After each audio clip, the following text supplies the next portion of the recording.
Alright, we are in Flandrau State Park, located in New Ulm, Minnesota. So this little trail is a cool little thing to know about, if you didn't know about it. That's pretty crazy. I wonder what it looked like before it all eroded.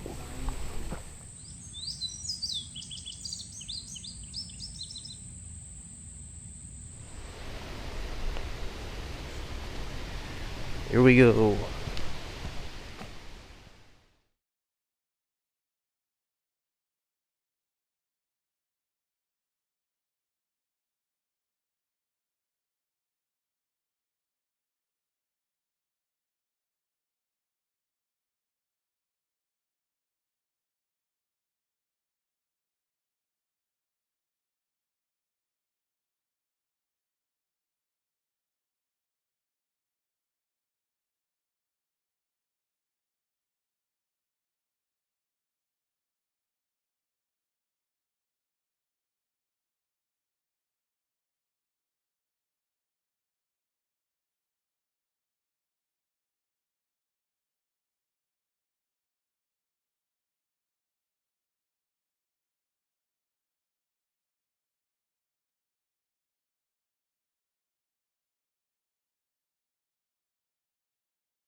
Alright, we are in Flandrau State Park, located in New Ulm, Minnesota.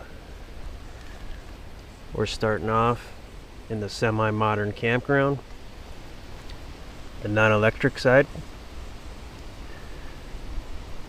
Now we're going to head on a trail here, go around, take a peek at some of the walk-in sites at the rustic sites, and pop back on this trail all the way around and make our way back.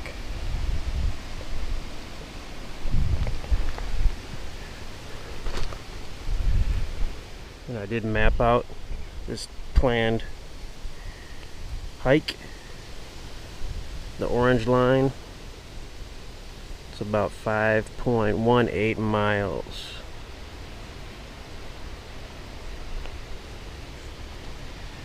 Here we go. It's a beautiful, sunny, windy day. It's about 88 degrees right now.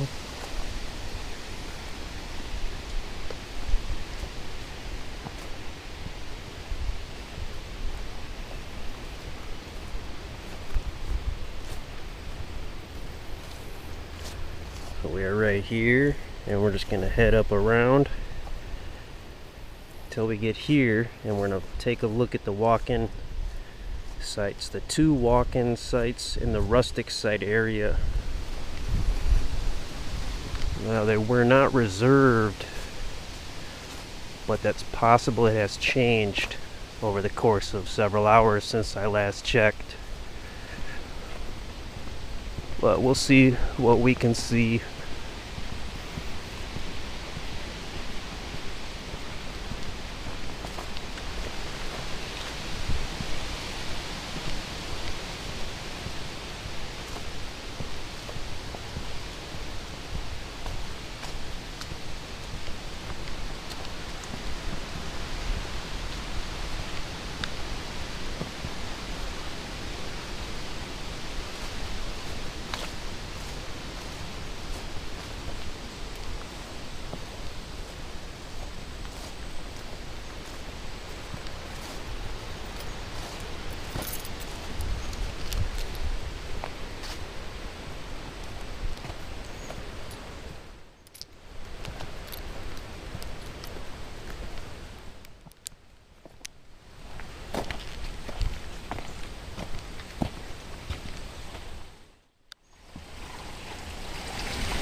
There's a really cool orangish bird right there.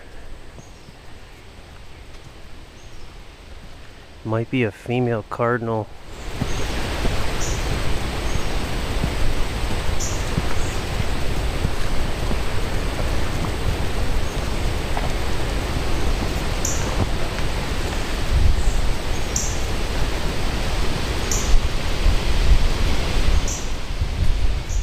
Yep. Northern cardinal.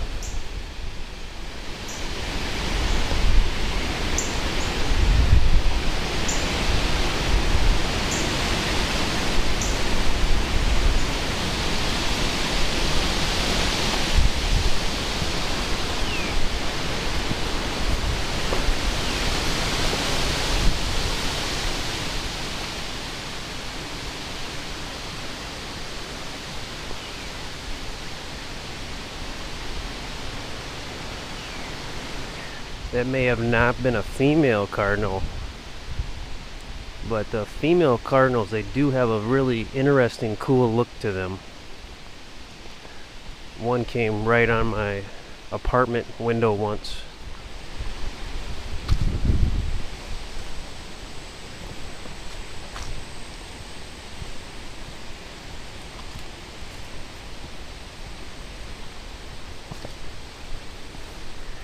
Just a fun fact about New Ulm, Minnesota. It's right next to a city called Sleepy Eye, Minnesota.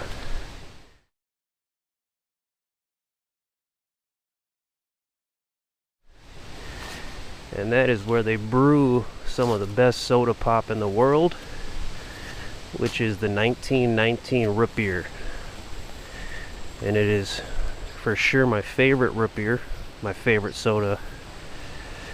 And second place to that is the Dad's root beer. The only thing is I can't seem to find the 1919 root beer in a glass bottle. They usually just come in cans.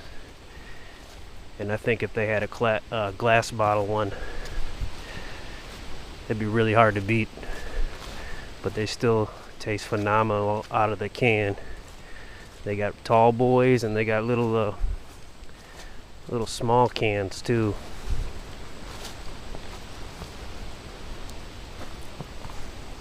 They even had kegs that you can buy at Cub.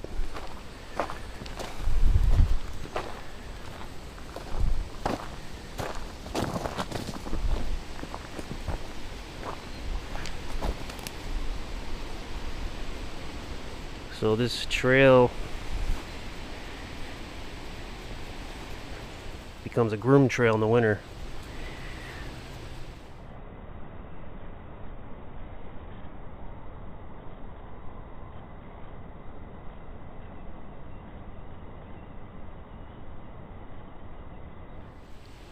I was actually guilty of walking on a groomed trail at Bearhead Lake State Park last February 2025.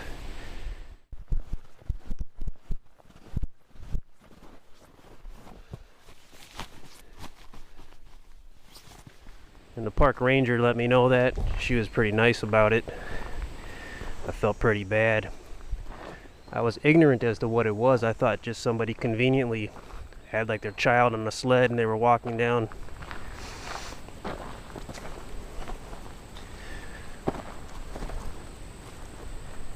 So this road will lead to the Rustic Campground.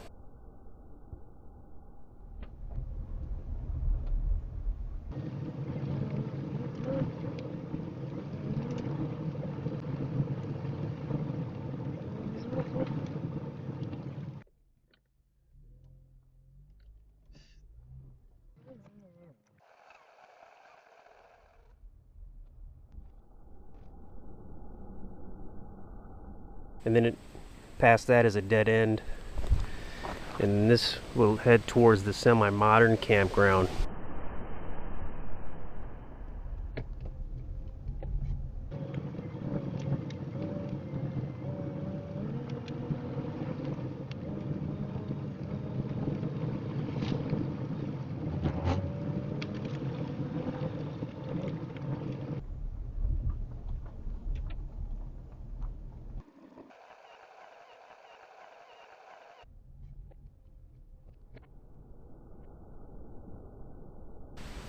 Both of those campgrounds have 2 loops to them.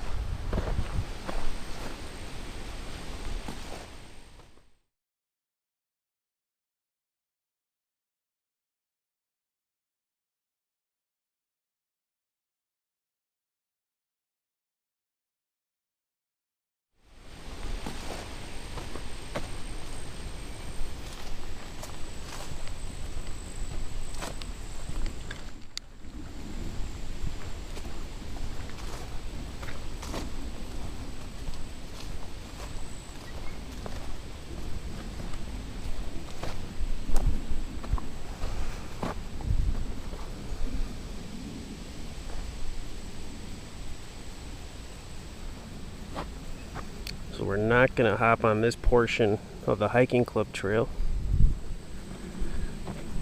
We'll start here, which is part of the hiking club trail. So we will not complete that particular trail, just kind of touch on parts of it.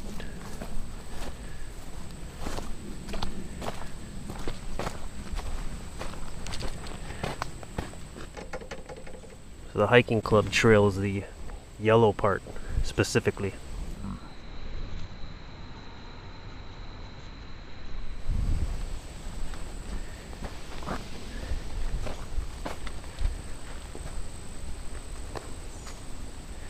I don't really commit to having to see the password on the hiking club trail at every state park.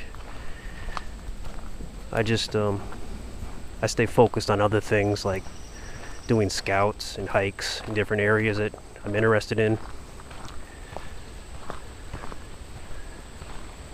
And a lot of times when you do go to a state park, portions of the trail are not hikeable, though I think management is obligated to ensure the hiking club trail specifically is passable.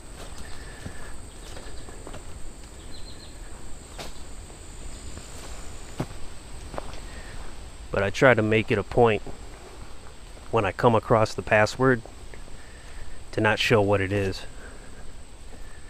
I may have done that once or twice earlier on when I started doing this.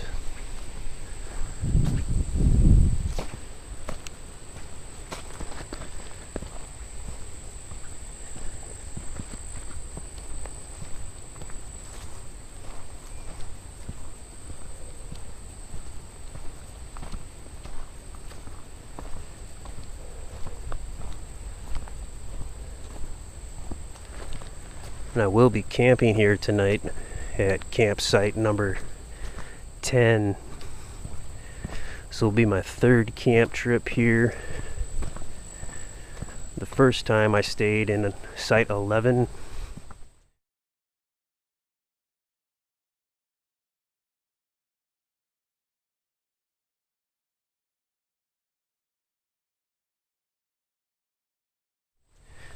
In August of 2023. The second time was Site 9, I believe in February of 2024.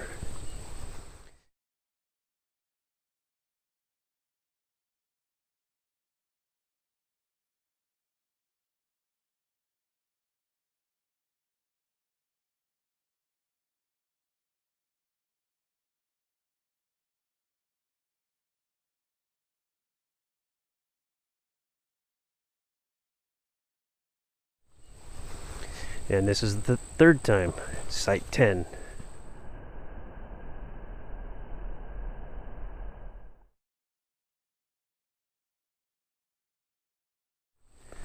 Those were the three sites in the semi-modern campground non-electric loop that really stood out to me.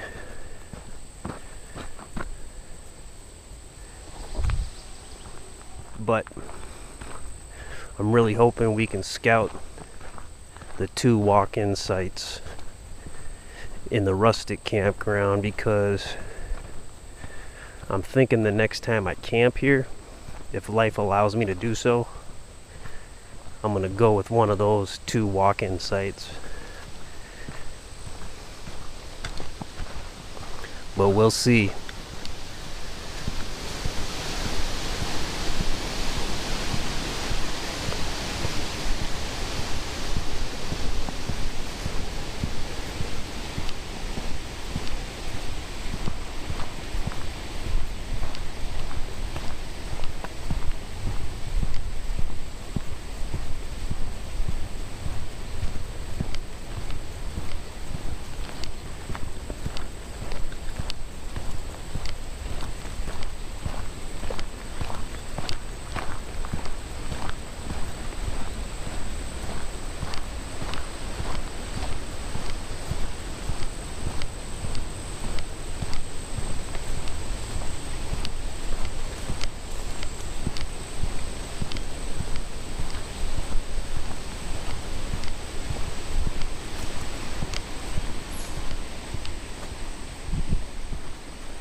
You know, today looks a lot like it did when I camped here in 2023 in August.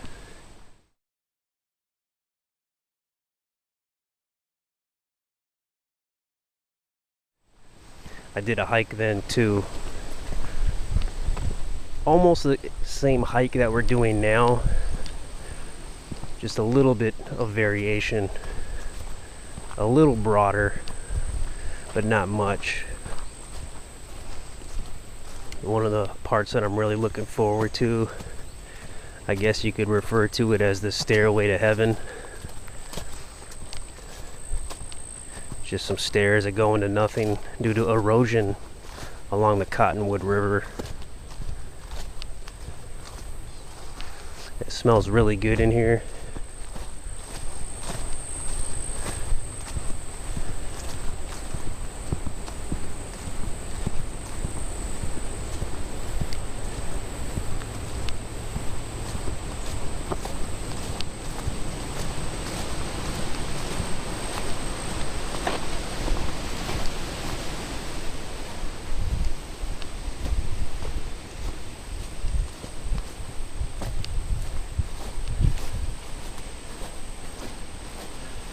And some of the leaves here are behaving as though we're mid to late September already.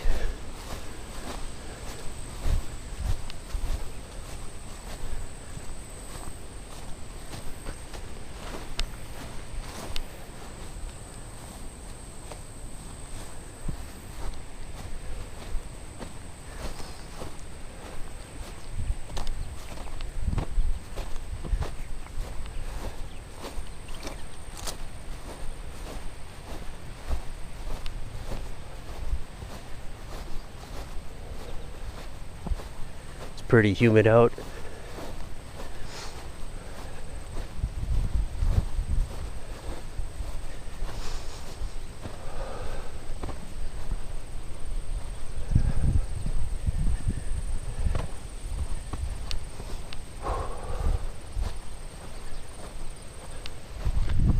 So breathing is a little difficult.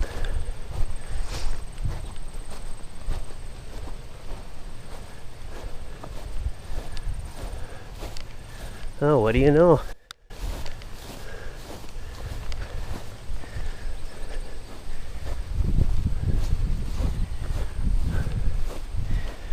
Here it is. Here it is, everybody. Here it is.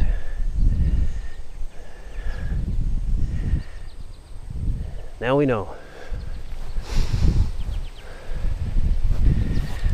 That's cool.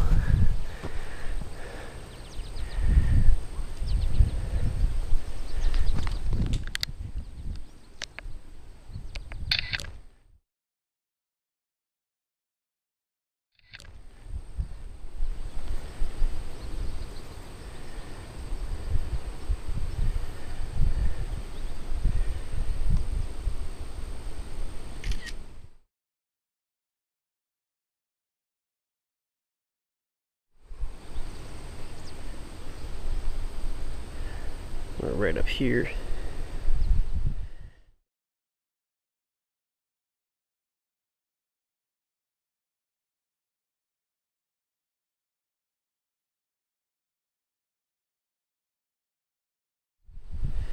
And we are on the grassland trail right now.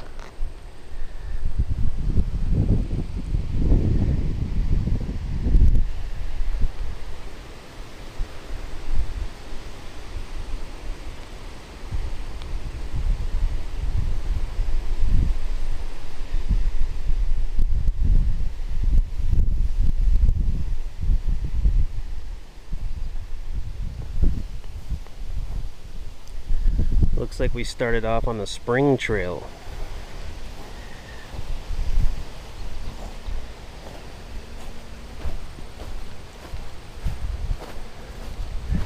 And we'll be touching on several different named trails.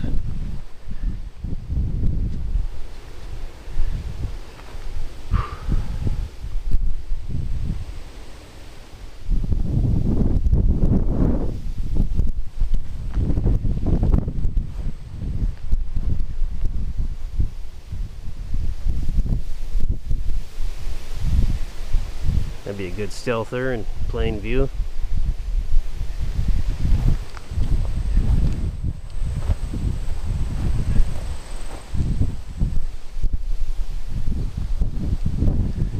And it's supposed to be pretty windy today.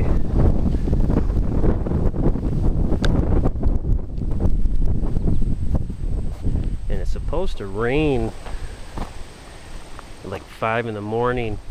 Something like that for like 4 hours or something.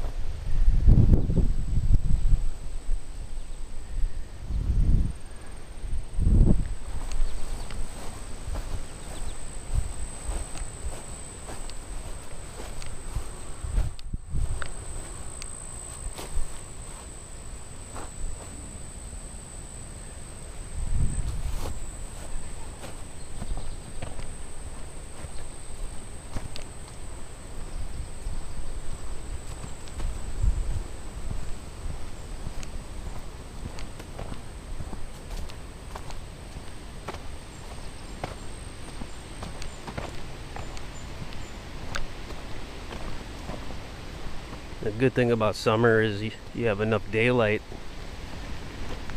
to work in a hike, and with no snow you don't really have to battle it. The snow, the deep snow, you don't have to worry about the groomed ski trails.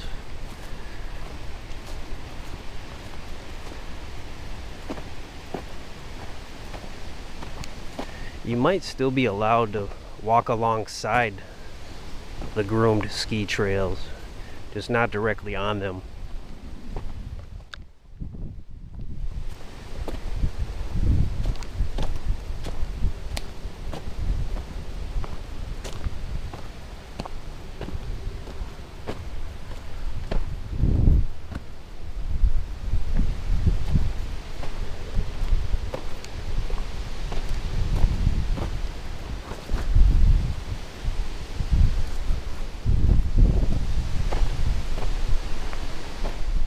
this is one of the areas that I don't think I hiked before that I was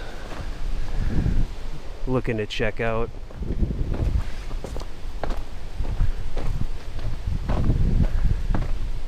I may have, but I don't think I went this far up towards the top of the park like we are now. Should be the north end of the park. Yeah, right up at the tip here, kind of.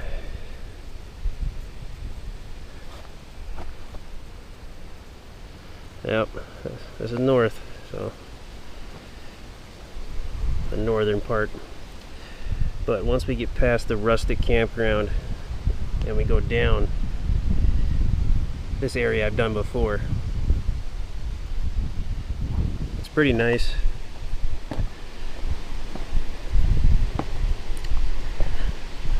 There's a bluebird trail in the middle. We're kind of going around it. We won't be checking that out.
Hey.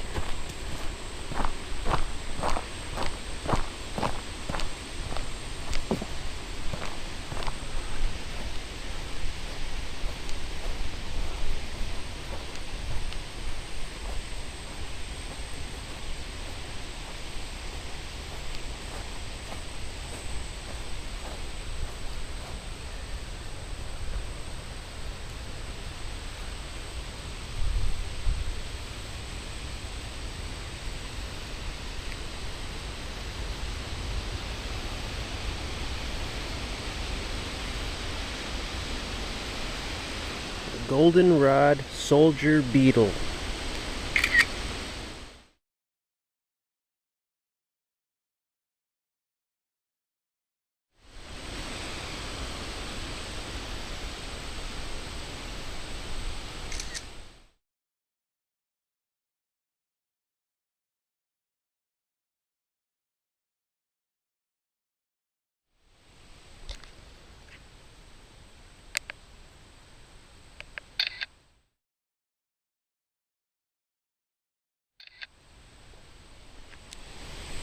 Cool.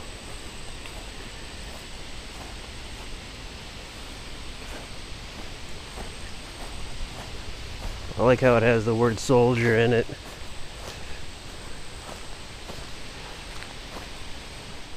Which might be kind of cliche, but that's okay.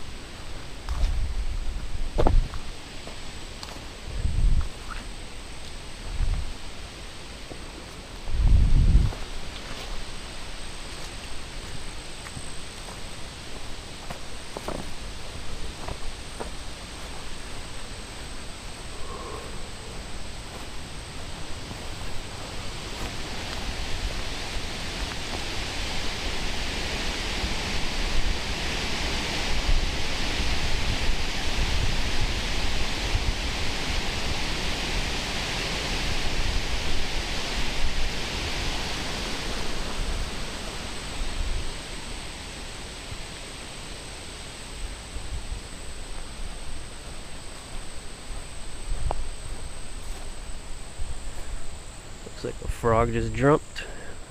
It's probably a frog.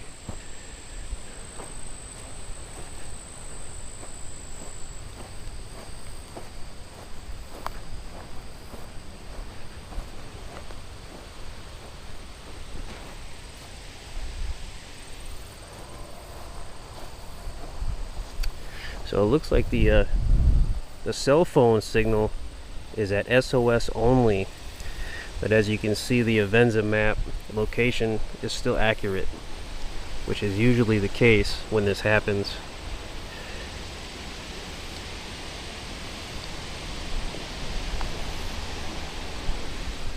So this is a Bluebird Loop Trail this way.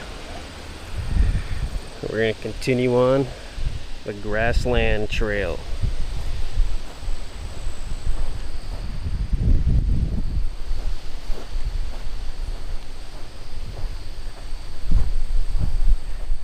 And we're closing in on the Rustic Campground. And just a fun fact, the doing the scouts of campsites is probably one of my favorite things to do.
I'm gonna check this one out because it's so plush.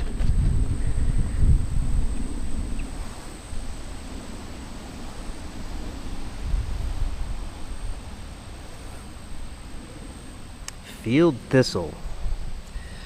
So I saw that before in June 18th, 2022.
And we have cell phone signal again.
The gray catbird, allegedly. I don't think I've encountered one of those yet. Here's the Bluebird Trail, which connects with the Bluebird Loop Trail. These are the trails in between everything we just went around, right in here.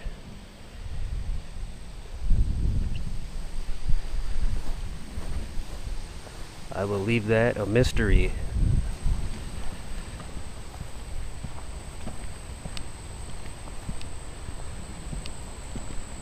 I used to feel kind of guilty because I couldn't cover every square inch,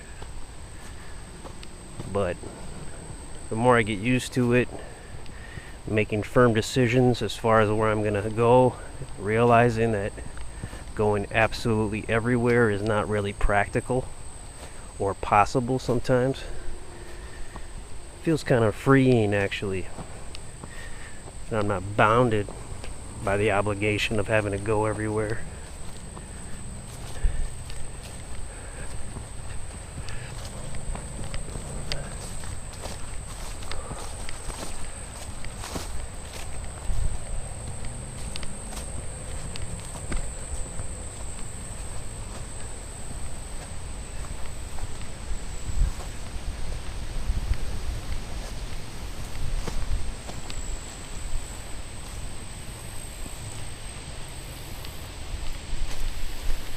It does seem like fall's getting an early start.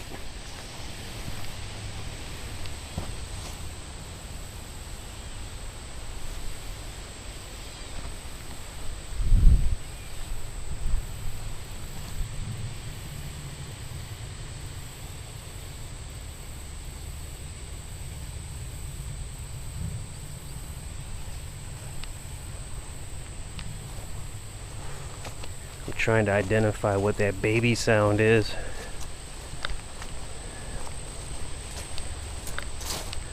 It sounds like a baby bird crying for food, and I always call it the baby, but with this app I might actually be able to identify what it is. It might be more than one species. It sounds similar.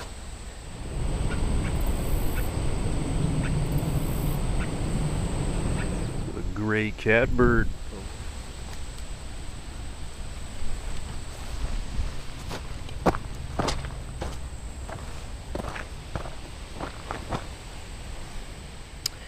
So this is that road we passed earlier. It's further down the road.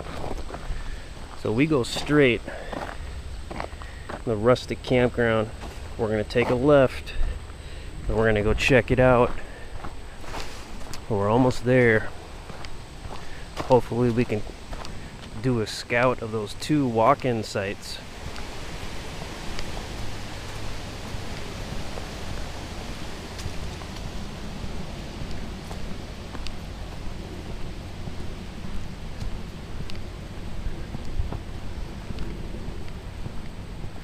There is somebody whose name I won't mention because it's starting to get weird, me saying their name always, but I think it was earlier this year they actually, on their camp trip to Flandrau, they took a quick peek at the walk-in sites. I think they only showed one of them though, portions of one of them,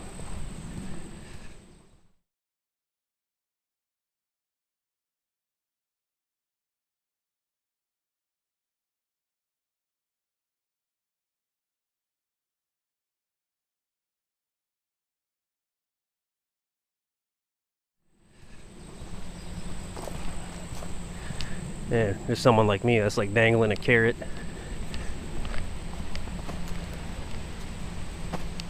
This looks very familiar. So I was definitely here in 2023. And back then I did take a quick look at the rustic sites as well back then. And I wasn't too optimistic about them because, like a lot of campgrounds, the neighbors, the sites, they're really close to each other. And that is really annoying that is such a common theme.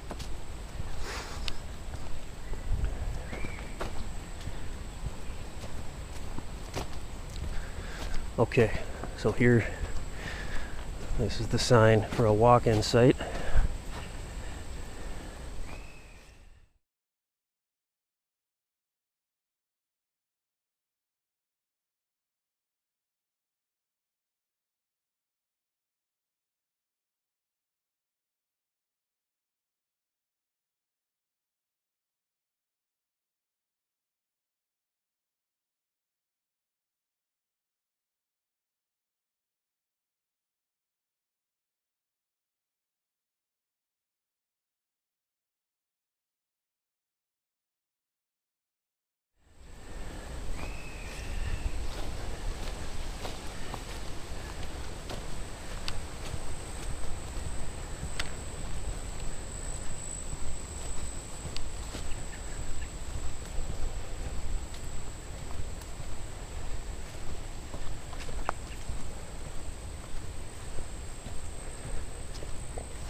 Yeah, this one's not bad at all. It's a reasonable distance from the main Rustic Campground.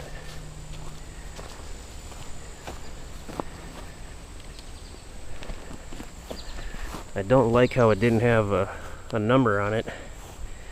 Let's check out the map of the sites here. Here it is. So walk-in 91. Oh, there's more on the other side actually. So this should be walk-in site number 91 over here, I think. There's more on the other side. It's possible this is an older map. I'm gonna actually go to the DNR website.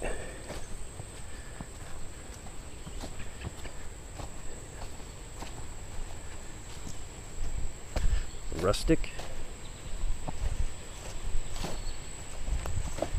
name.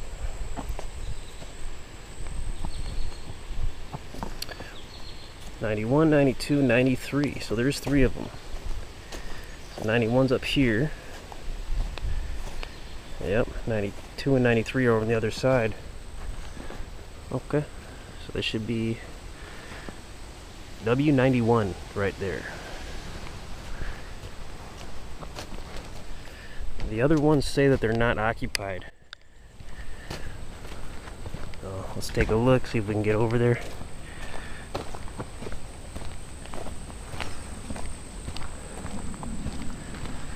Yeah, so we're entering the main Rustic Campground here. Coming in right here. So the parking area is right here. Right here too. Yep, 91. There it is.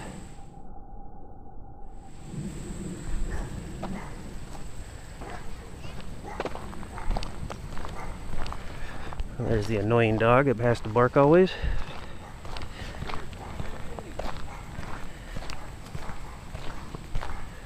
Cut across here. I'm not going to be able to cut across. It's going to be rude.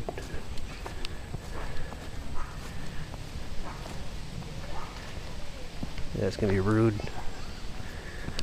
Let's go around.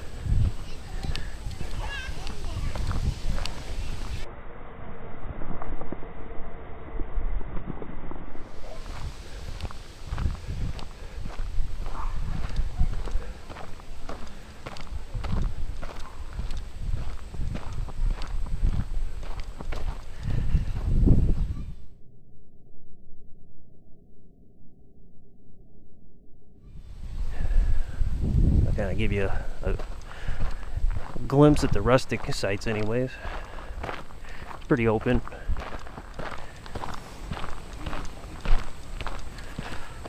It's almost like a picnic ground with numbered signs. Oh, this one ain't too bad.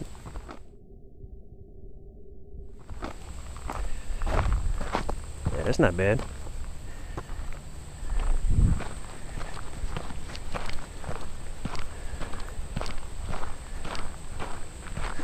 I'm not going to go in any of these because my focus is the walk-in sites. But these are pretty good. 79 and 80.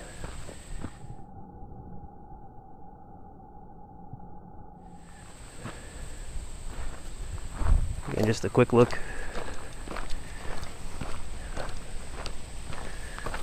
Ooh, 77. So I didn't look at these sites over here when I came last time to look at this area. These look pretty good. 76, nice and open. Yeah, so consider this like a bonus. Partial scout. Here we go, 92 and 93. So we're gonna be able to see all the walk-in sites, which really makes my day. And these are the legends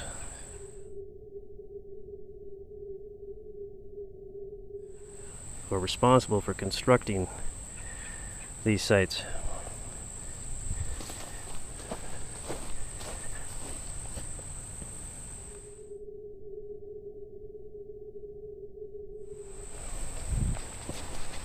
November of 1999. Oh, we got 2 vault toilets and a bunny.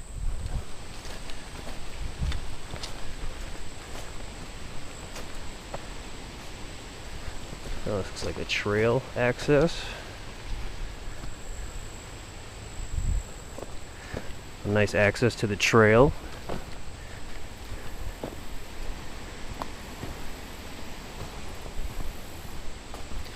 You know, I thought all the walk-in sites were lumped in with W91. So I'm learning as we go.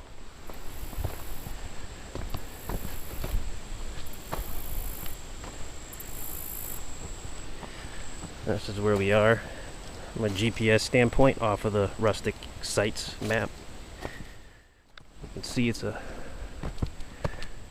very gracious distance from the Rustic Site Campground.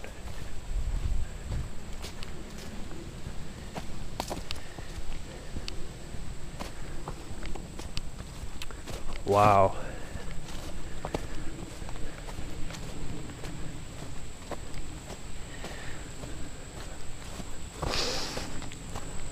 These are really cool.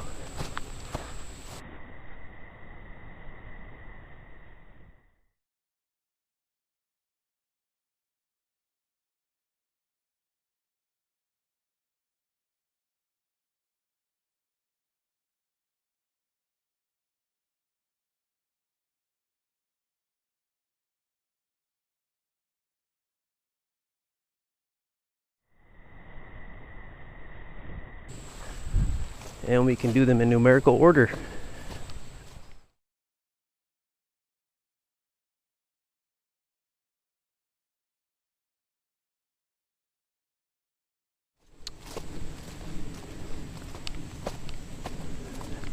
Now these sites you'd almost want a cart. These are what I would consider a kind of a far walk-in site, where a cart-in would almost be more of a practicality.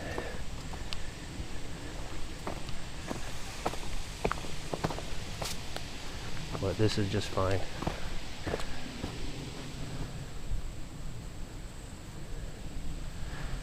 This is what a campsite should look like, as far as having a reasonable distance from everybody else.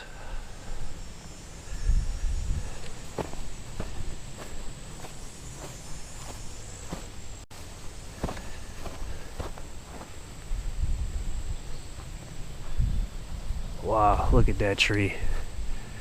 Wow. I'm gonna get a better shot of that one.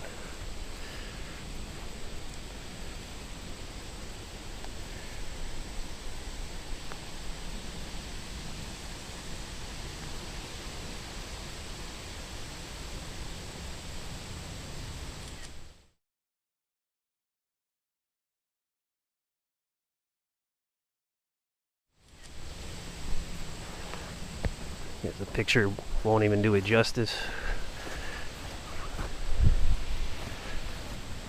Wow.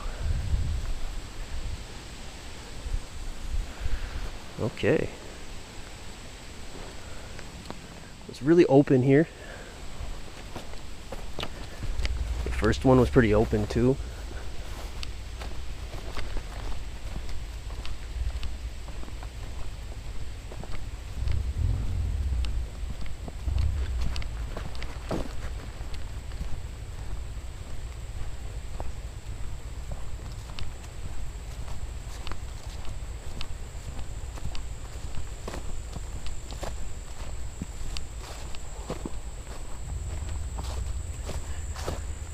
And the final one.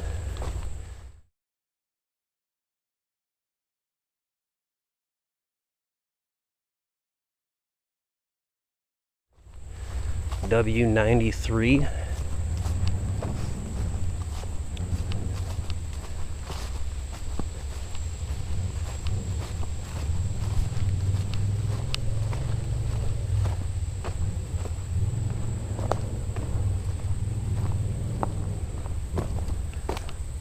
Wow.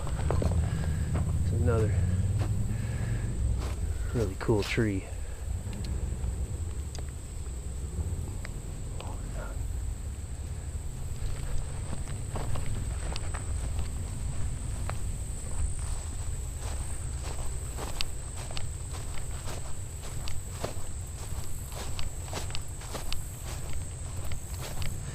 It's not really buggy today, really that much here, but these sites it probably would get pretty buggy when it gets buggy. This one is very open as well. Me personally, I'm not a big fan of open sites. I like plenty of shade.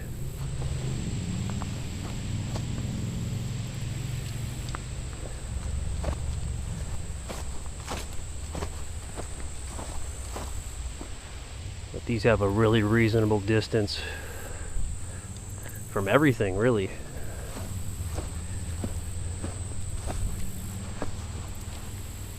Yeah, there we go.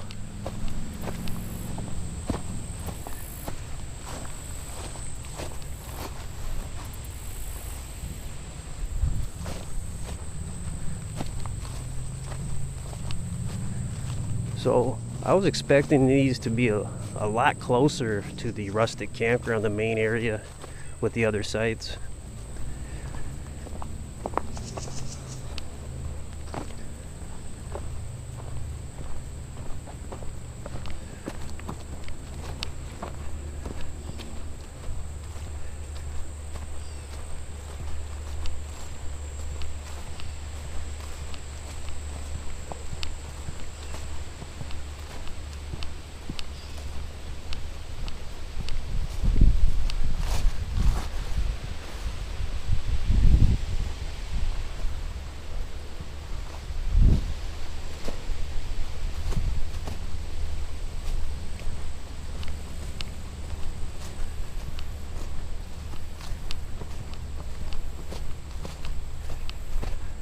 So this is the shared path between both of these two sites.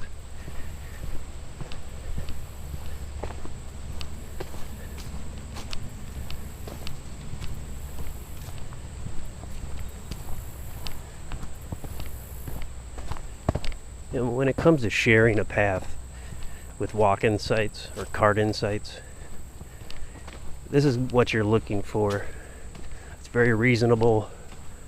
No one has to cut through your site to get to their site, or versa vice.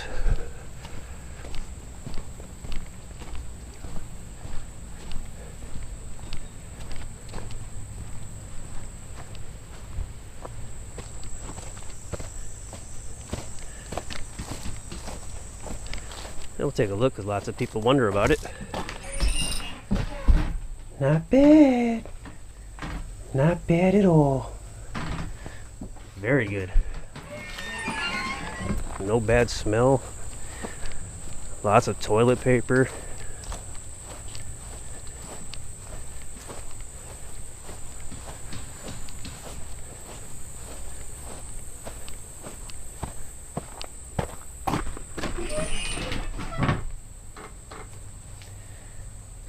Not bad at all. Very good. You can hear the noise over there. The guy who bought his small little house to go camping.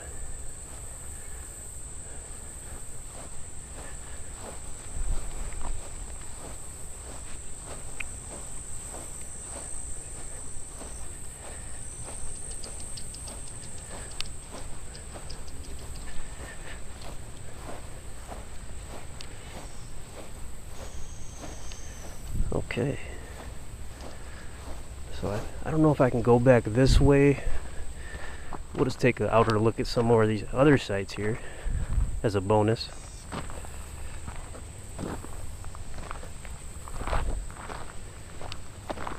I really like these outer sites.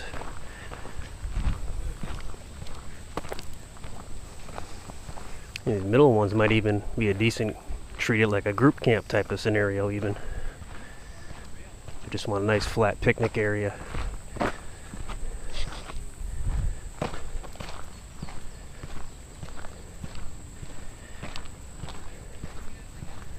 I feel like there was a path over here. There's a bird just hanging out there. That's 66 plus 6, in case you're wondering. That's this one here. There's like plastic trash.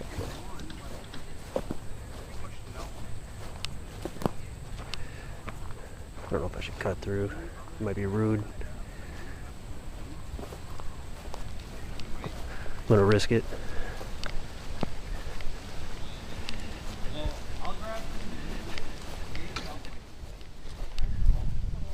Okay.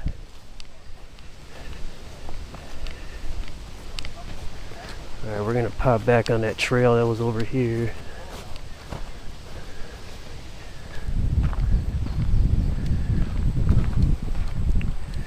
You know, 2 years ago when I was checking out this campground, this one kind of caught my eye, but it's just too close to everything for me. I get really irritable easy with noise. So that's right by the vault toilet too.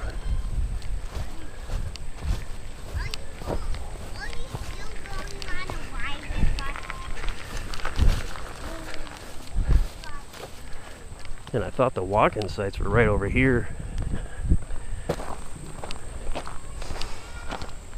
Well, that's a bigger double vault toilet, but I can smell it from here. And those are the toilets that you would use for walk-in site 91. So yeah, it's a scout of the walk-in sites at Flandrau State Park in Ulm, Minnesota. These are specifically in the Rustic Campground, and this is a seasonal campground.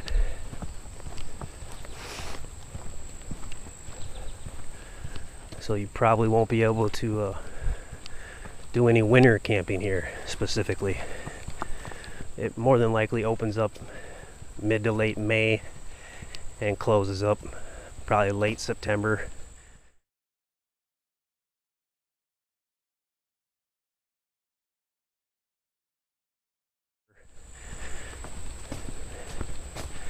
Just guessing there, it's probably the ballpark. It's kind of the average. Okay.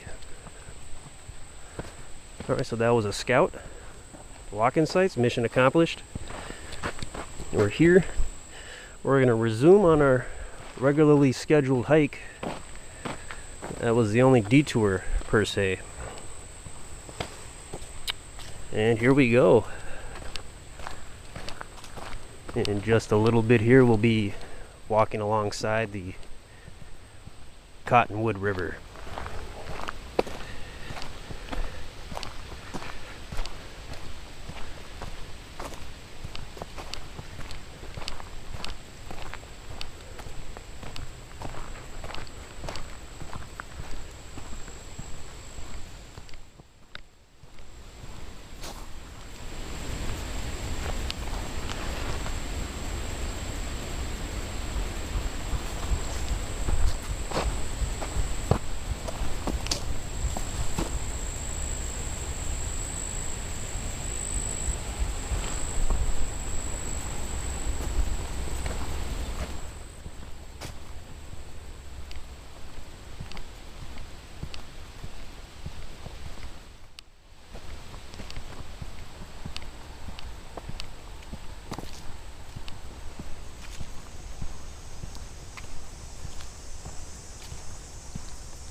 We got a decision point here.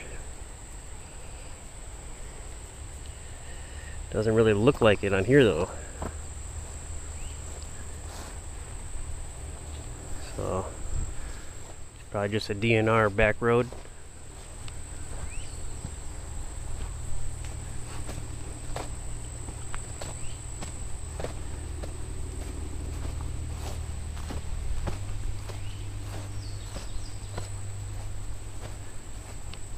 This is the Oxbow Trail.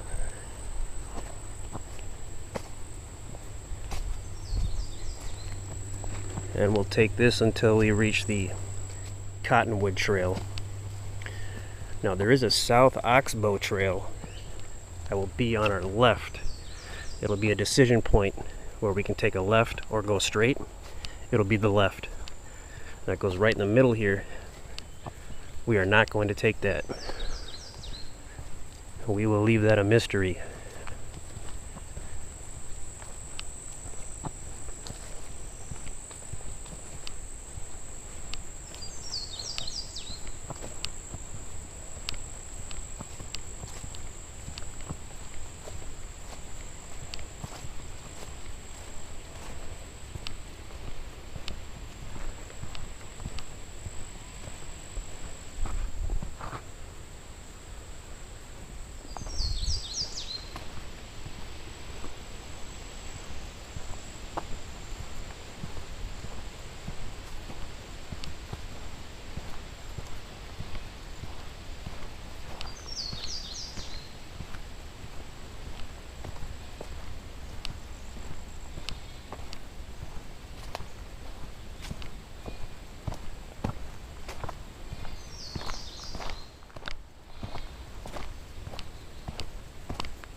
Now this is the first time since the first week of July where I'm out here in the nature and the bugs have not been crazy. So far really no mosquitoes or flies or anything here.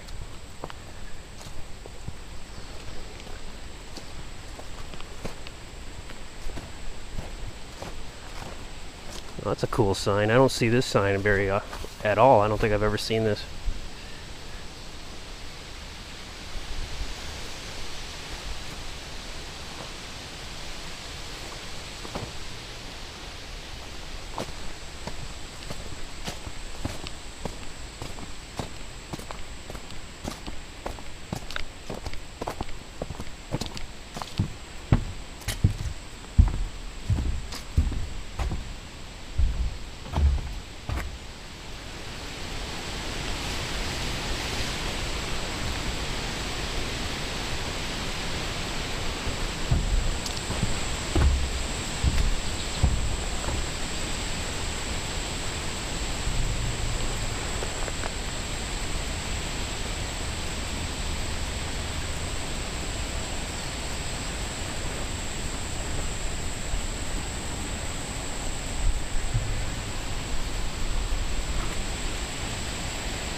So the South Oxbow Trail is actually straight ahead. We don't turn left when we get to it, we just go straight.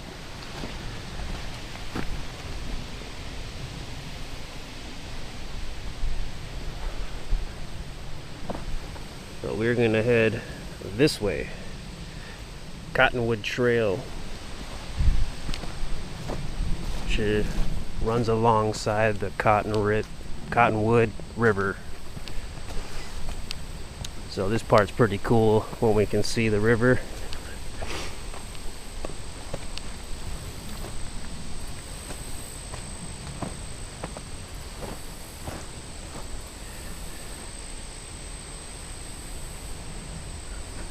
Pretty thick stalk.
It's really cool how this part opens up.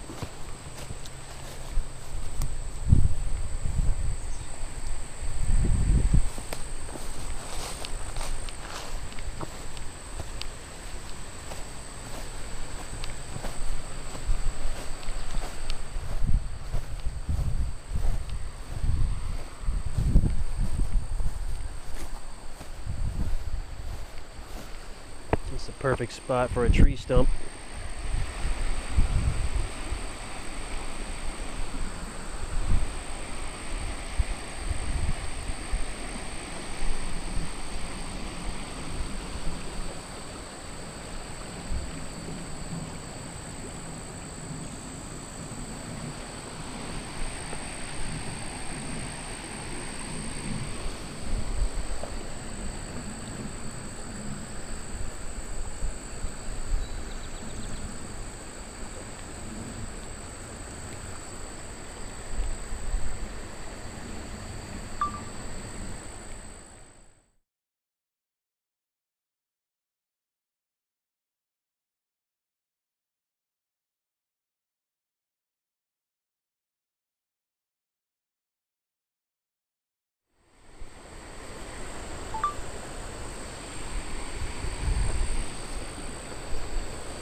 Yeah, this is one of my favorite parts here.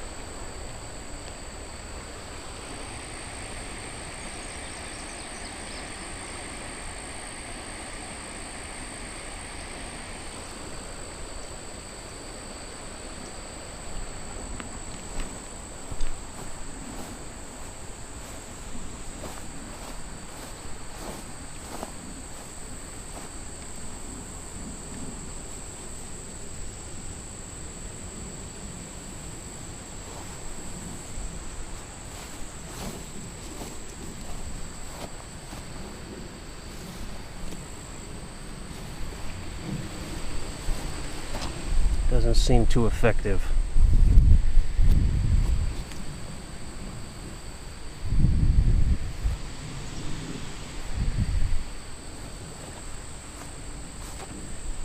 You gotta be pretty hard up if you steal a bench from this location out of here.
You know, hiking at this state park, it reminds me a lot of hiking at Charles A. Lindbergh State Park.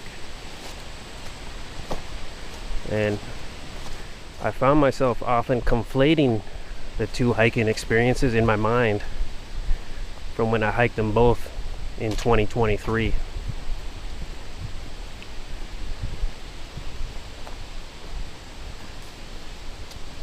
All good things.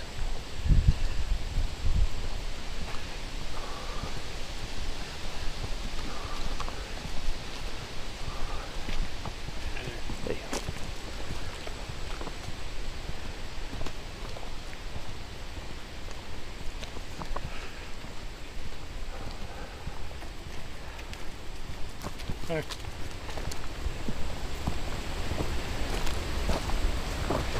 I think I got confused here last time.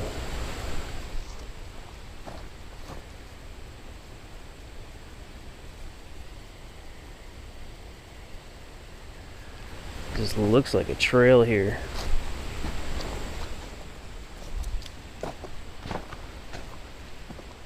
I kind of remember cutting through here. Maybe it wasn't here though.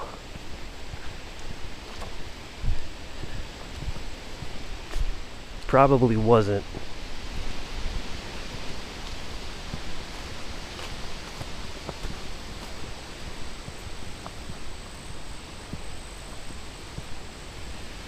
When I was first learning how to use this map to plot my own hike, create the trail here, one of the errors that I made was I'd do direct lines from certain spots, and then when I was really hiking the trail, I was confused, thinking the straight line I drew was a literal trail. So you gotta be careful to follow the trail lines when you're plotting your trail or your hike on the map here.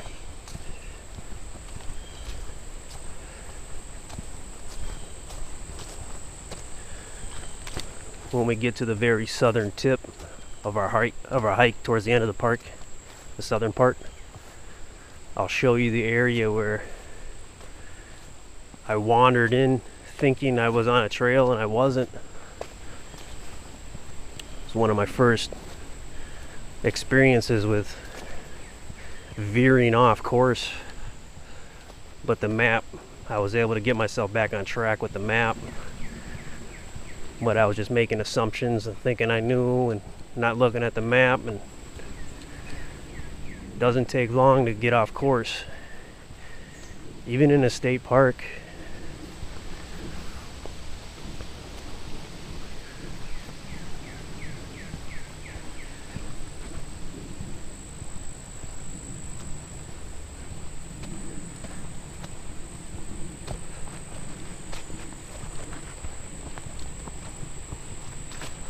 Okay, we have a decision point.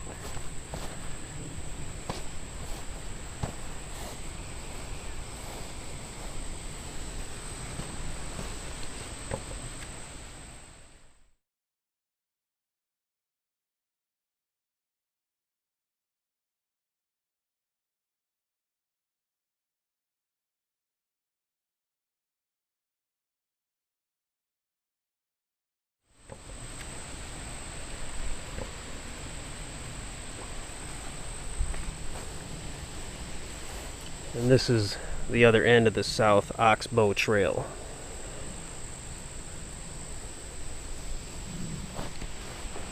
So we will resume the Cottonwood Trail.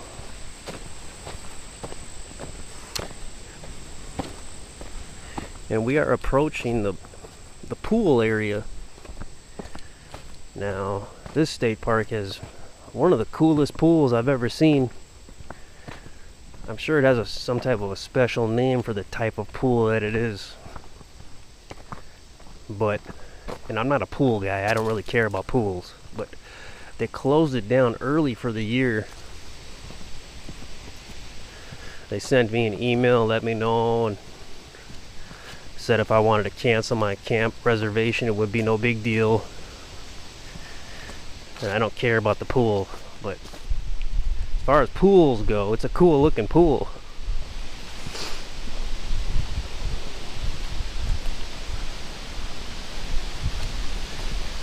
So we'll probably take a look at that if we're allowed to get near it. I'm not even sure why they closed it early.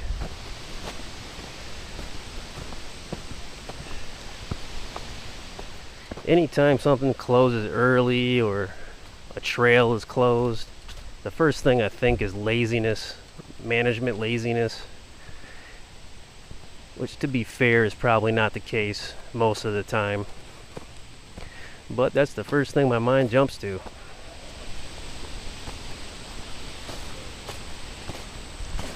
Another decision point.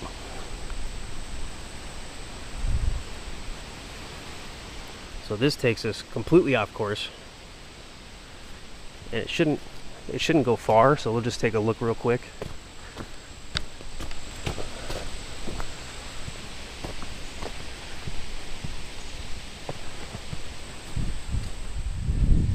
More snowshoe walking signs. I think this will just give us another glimpse of the river here. Yeah.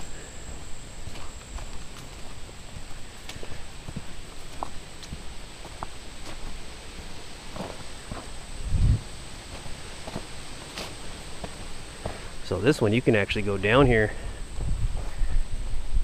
Oh, wow. Yep. Now I am off course now. I'm deviating from my plan, which can be a big deal if you don't take it easy. But just take a little bit more of a look here.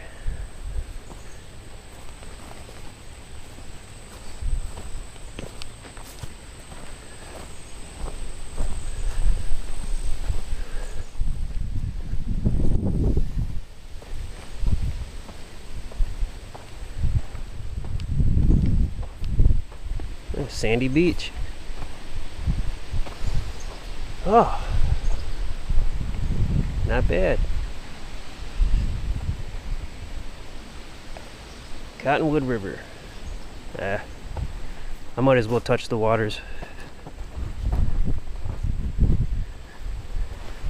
Ooh, muddy.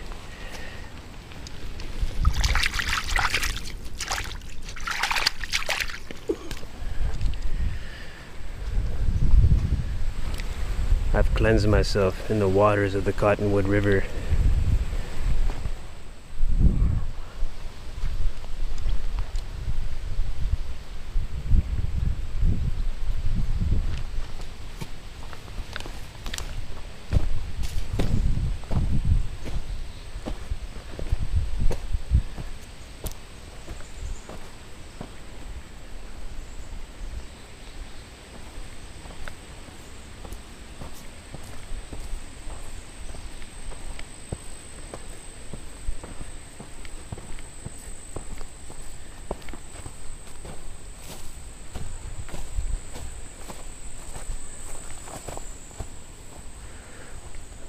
So this little trail is a cool little thing to know about if you didn't know about it.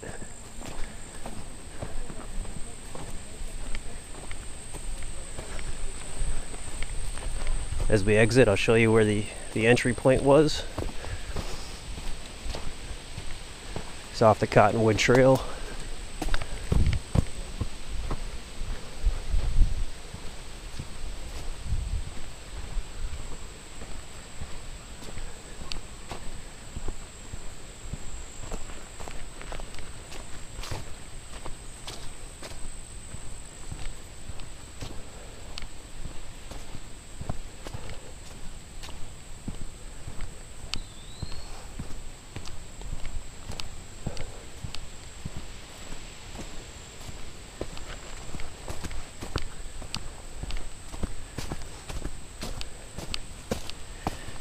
Right here.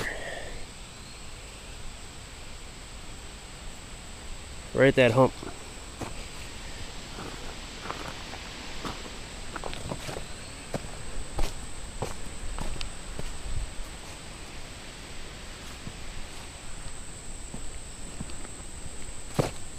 Ah, a vestige of an old boardwalk or bridge over there.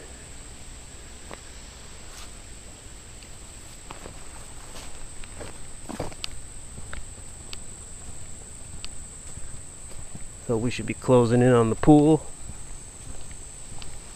You know, there's a comedian called Sebastian Maniscalco. He does a hilarious bit on pools. It's one of my favorite comedy bits.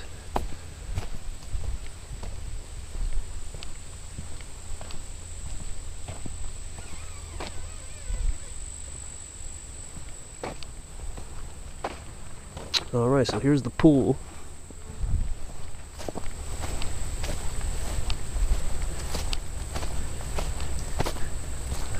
I'm sure there's a type of name for this pool, this kind of pool, but I don't know what it is. But take a look at that. It's like a little man-made lake with a beach that goes all the way around.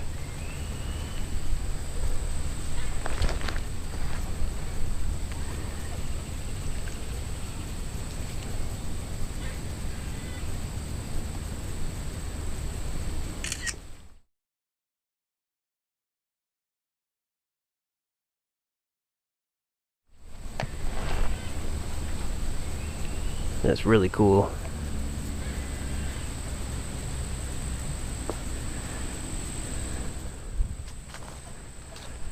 It says right now, it says dangers, strong chemicals in use. No swimming allowed.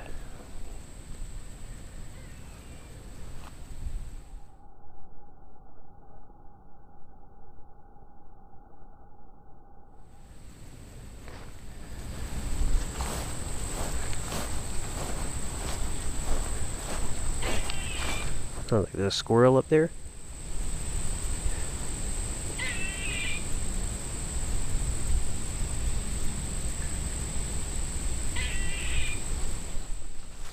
I'm not sure what it means when squirrels do that, when they make that sound. But I think it might have something to do with mating.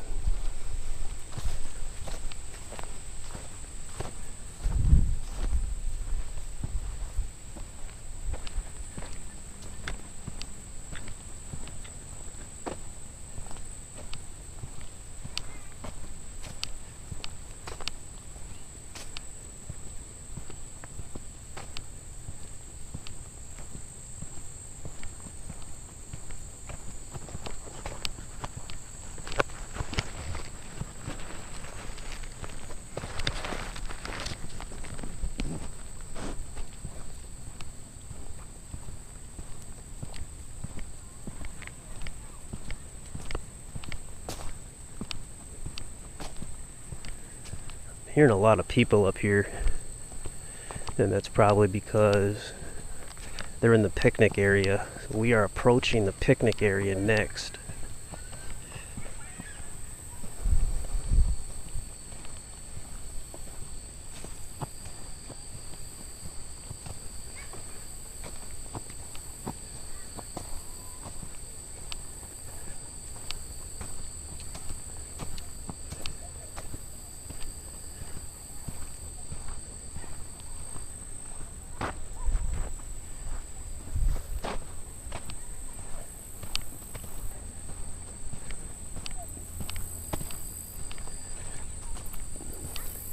In 2023, when I did this trail, I was or this hike, I was rucking, so I had about 65 pounds of gear in a rucksack.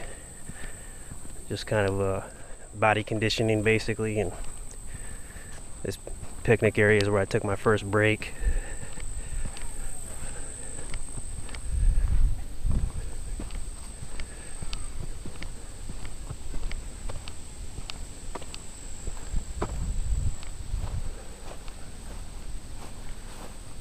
We're near the front office too.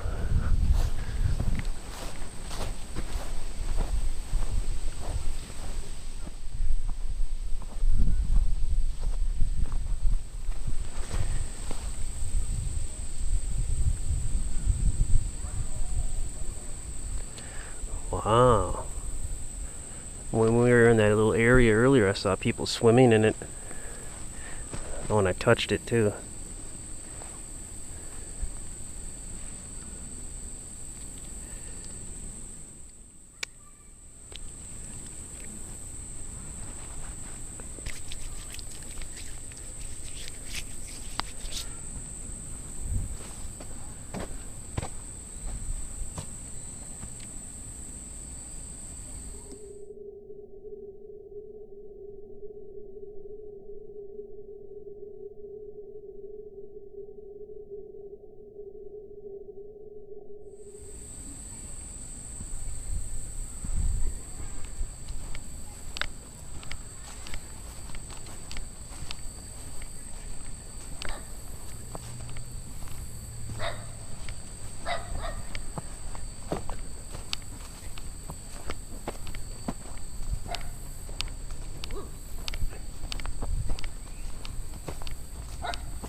It's really sad how many women have to have dogs. It really is. It wouldn't be so bad if they didn't have to bark all the time. Just saying. Although to be fair, the guy at the Rustic Campground was a guy. Yep.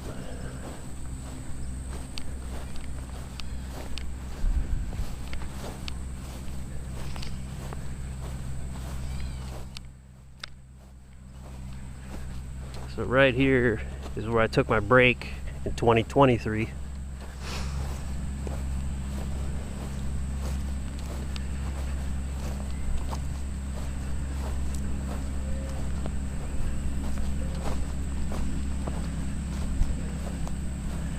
I don't have any food on me or water, so I am taking it really easy.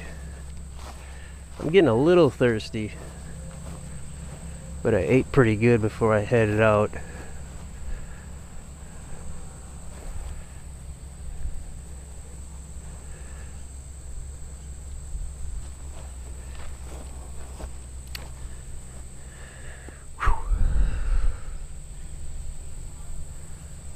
So that's the pool trail right there.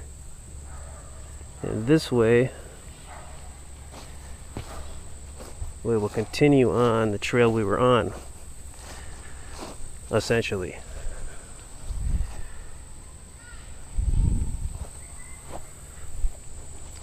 And now we're closing in on one of my favorite parts. It's probably a lot of people's favorite part.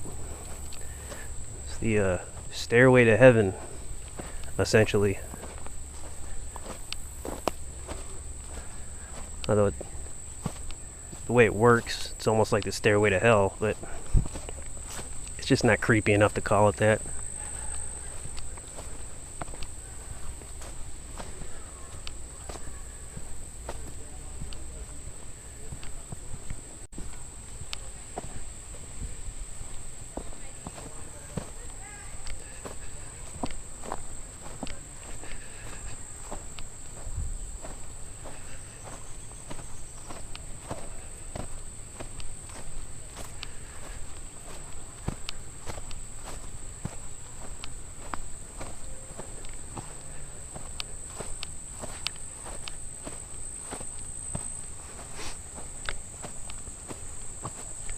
I'm kind of hoping the new generations, like Generation Alpha and Beta, they're not as interested in dogs as the current and previous generations.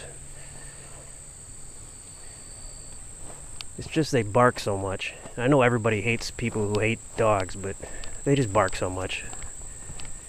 It's really annoying. It literally causes physical pain every time I hear a bark. My stress levels go up. I get irritable. Sometimes I lash out. Things get awkward. And it is a form of verbal assault. Or an audio assault. The dog is trying to intimidate you. I don't like it when things try to intimidate me.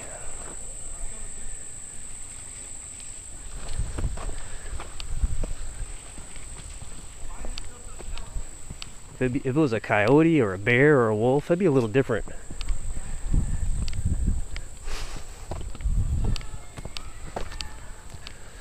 Okay, so we're closing in on one of the coolest parts as far as hiking goes of this state park here, in my opinion.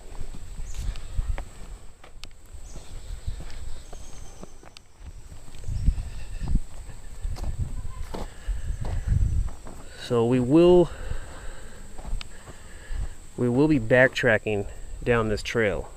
We're gonna go down here, or up here, check out this whole area here, and then here, and then head back, and then backtrack. And we're not gonna go this way. I went there last time. We're gonna go back up this way. We're gonna take a right though, here. So still by the pool, then we're gonna cut up towards the campground, and wrap it up. And I'm gonna do a camp there tonight, which I'm not gonna document this one just because there's close neighbors, and it'd be kind of rude of me to do that.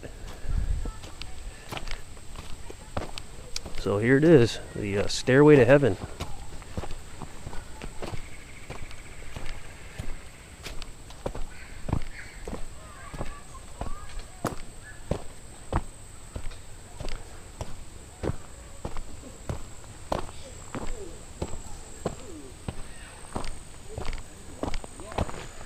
This is a pretty steep drop.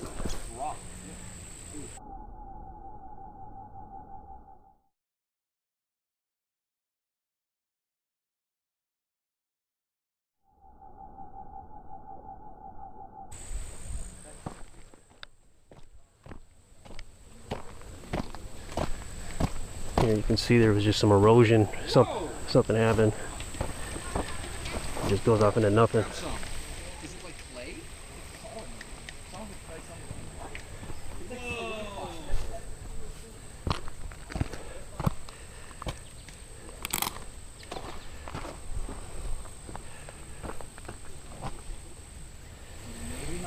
That's pretty crazy. I wonder what it looked like before it all eroded.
These stairs were pretty crazy with a 65-pound ruck after an hour and a half of hiking with it already in the August heat. It's nice to be more relaxed this time though.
That guy had some kind of vanilla cologne or something.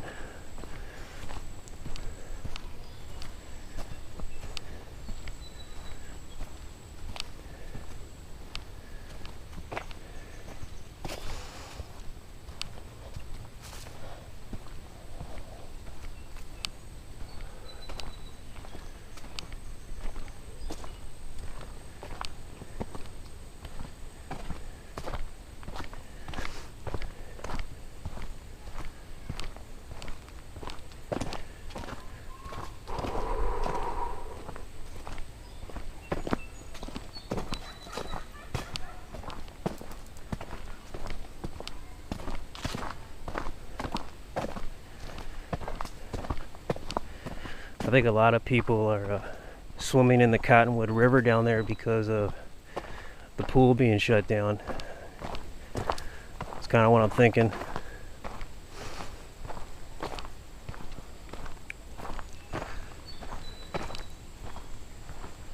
I remember when I was a kid, I just loved swimming pools. But now I'm a little older and I kind of understand more how things work. They're pretty disgusting when you think about how you're sharing it with all those other people. And when I was at Square Lake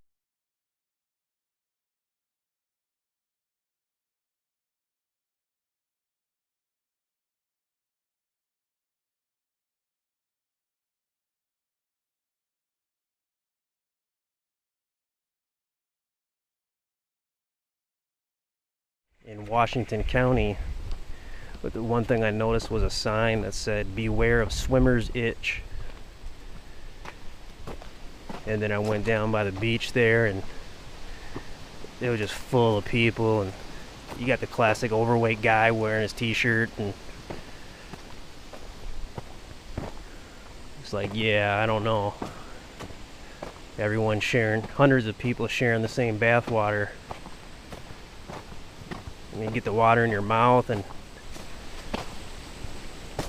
yeah, it's just, I'm not a fan of pools.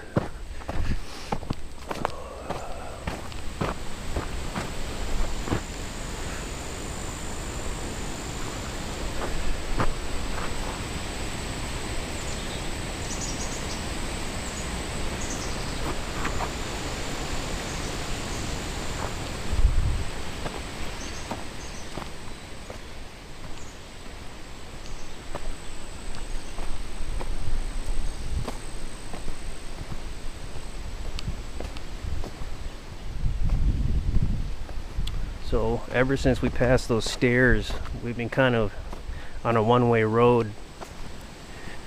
So everything we're going through now, we're gonna have to come back. There's no connecting trail that goes around or out. And I'm not a big fan of that when it comes to trails. I don't like backtracking if I don't have to. And this is kind of a big backtrack, but it's worth the hike.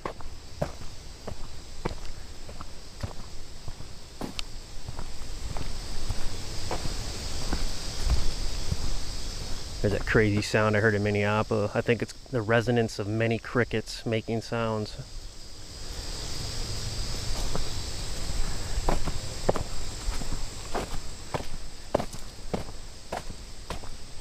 Now there is supposed to be a historic monument somewhere up here. It's a former dam site. But I remember last time I was here, I tried to see it from this overlook point, and I didn't see anything that really stood out. So we'll see if we can see it this time. And this part here, actually, this is like a loop. So once we start veering, we're going to stay to the right here. We won't have to backtrack this part because we're going to take the other side on the way back. But when we meet back up here, we will backtrack this trail we just came down on. And I don't remember this part, this loop part here. It might come back to me though. I was getting a little disoriented from the heat and the heavy load, and I didn't look at the map properly, so I got a little lost. Towards the end here, I'll show you.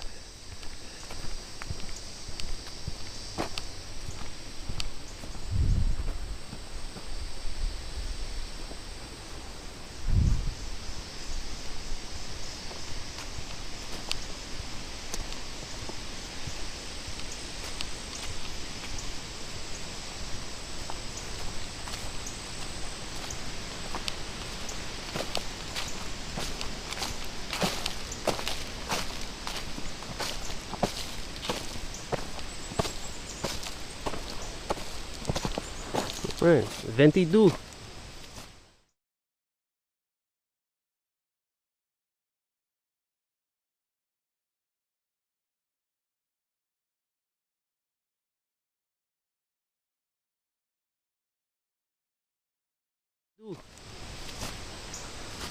Yeah, right here. We're gonna head this way. Go up here. See if we can check out the former dam site. Then when we come back, we'll go around this way. So we'll go through this way, and then we'll come back this way, and then backtrack.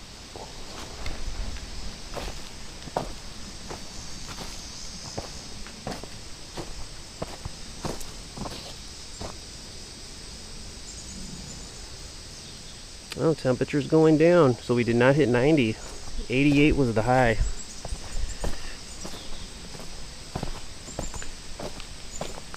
think we're at a little over 2 miles in the hike so far. All in all, it's going to be about a 5-mile hike, including 0.18 miles or so with the scout of the walk-in sites in the Rustic Campground.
Oh wow.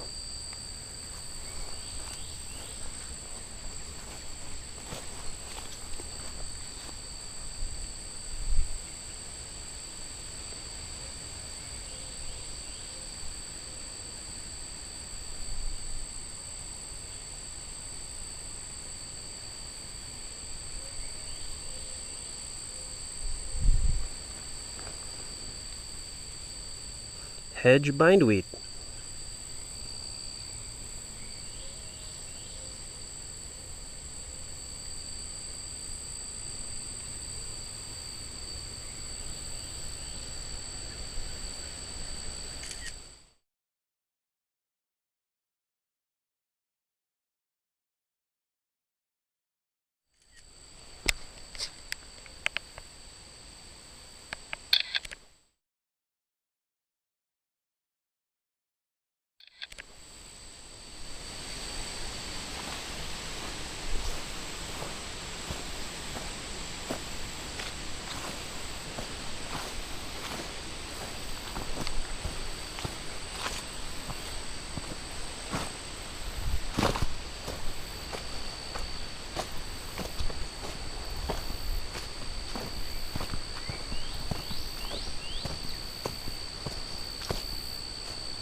really humid over in here. Still no bugs.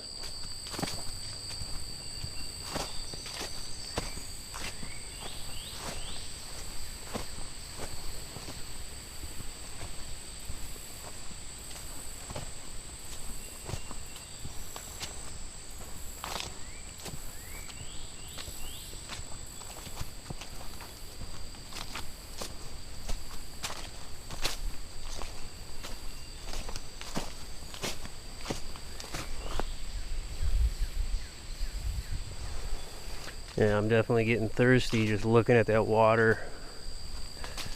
It made me crave some water.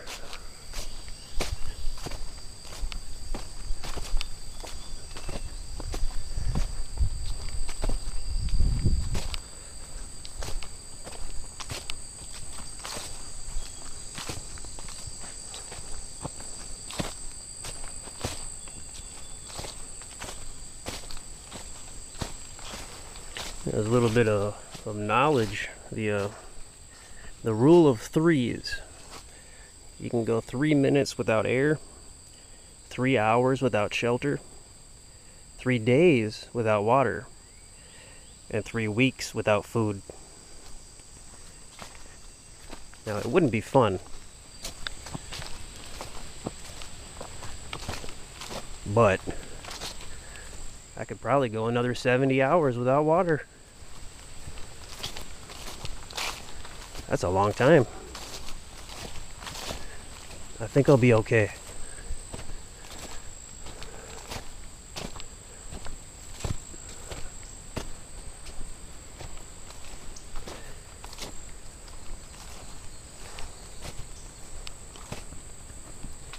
Sometimes you just gotta put stuff out of your mind.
Let's take a look over here real quick. This isn't on the map really, but oh, we're on the Old Island Loop Trail.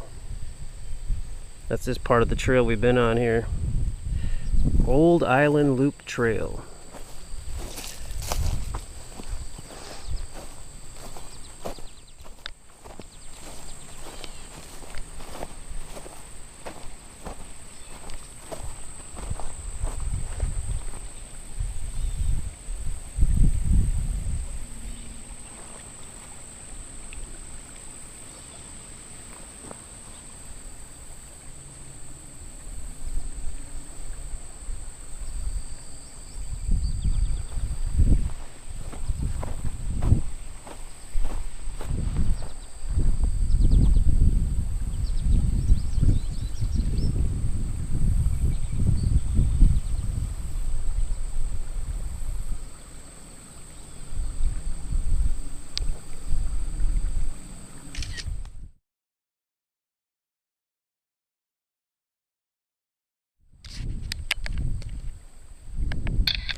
I forgot to bring the boonie hat again, but I don't really need it that bad.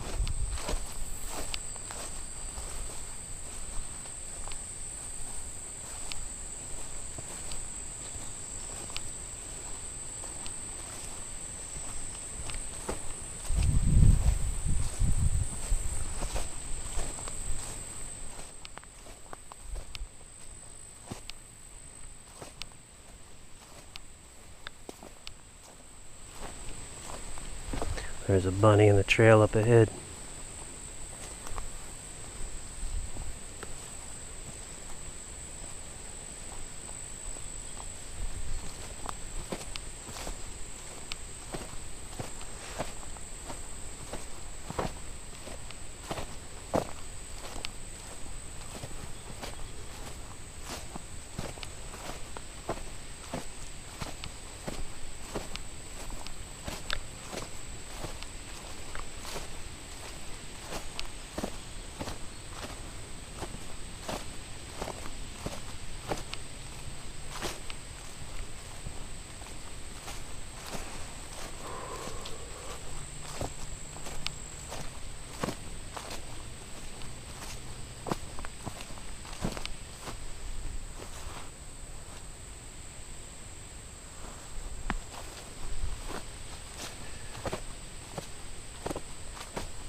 sunflowers, daisies, asters, and allies.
Venti tray.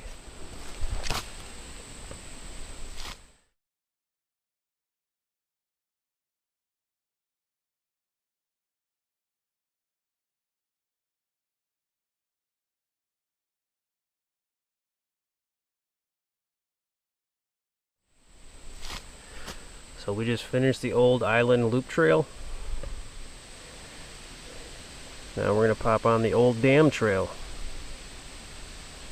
And this is the same trail when we head back this side. Up here. Old dam trail all the way. In the former dam site. On this outlook here. And in 2023 I couldn't see it. Maybe there's just not much to see anymore. But we'll see what we can see. But first we head this way. And we'll make our way back and proceed that way. Krishna.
You know, when it comes to retaining walls, it's important that the ground comes over the top and doesn't drop behind the retaining wall. Because if the ground drops behind the retaining wall, like what you see here, the wall will fail. It must come over the top. And when this was originally put together, there may have been the ground up here, but it eroded over time. It's possible. But if you ever see a retaining wall, just kind of look for that. See if the ground is above it. So if water were to come down, it will go right over the top. Or if the ground is below it, like you see here. And if it looks like this, you can make a prediction that that retaining wall will fail pretty soon. In the end, everything will fail over time. But this will happen a lot sooner if the ground is below it, behind it. It pushes it out. The rain, the winter snow and ice pushes it out.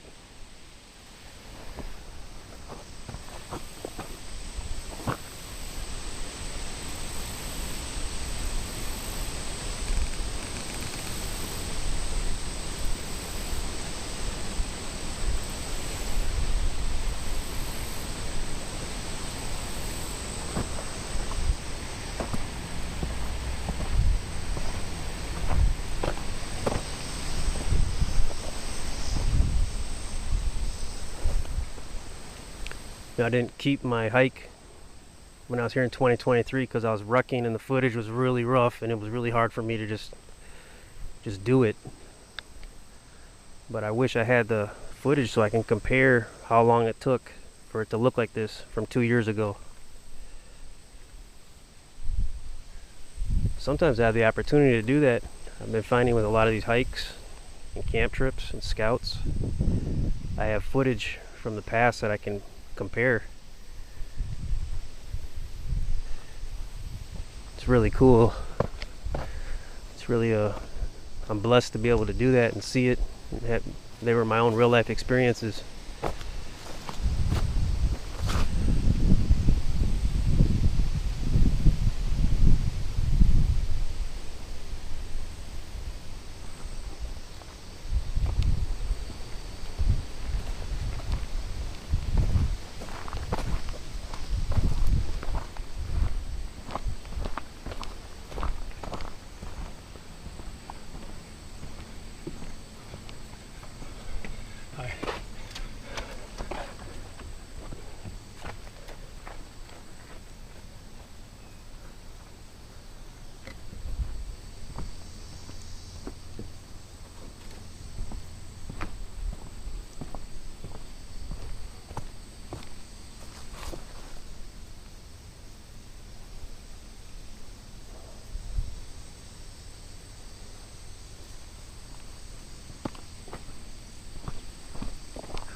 Okay, so this isn't the outlook, and the grass is really tall here, but there's a steep drop off just right here.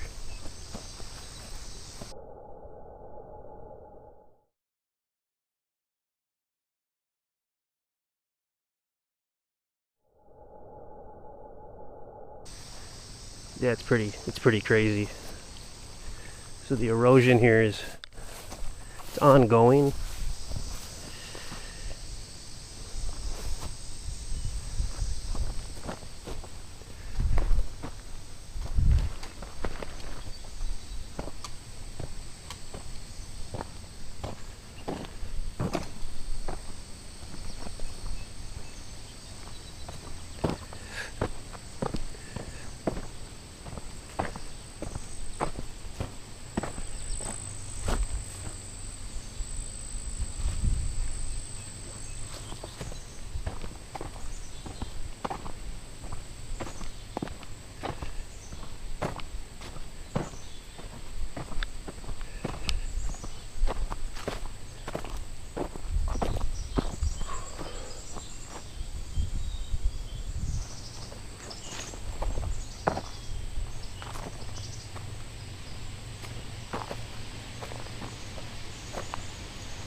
Oh yeah, I'm remembering now.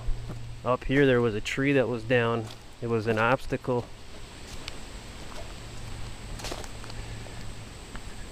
Just past this big tree up here.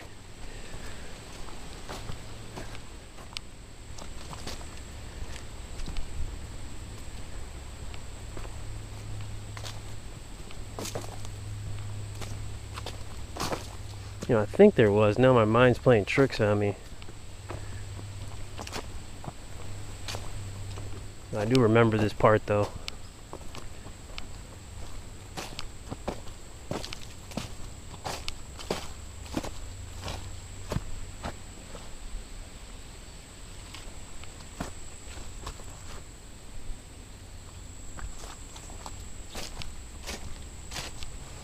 It's possible this was the fallen tree. I'm not 100% on that.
Oh yeah, I remember this part up here.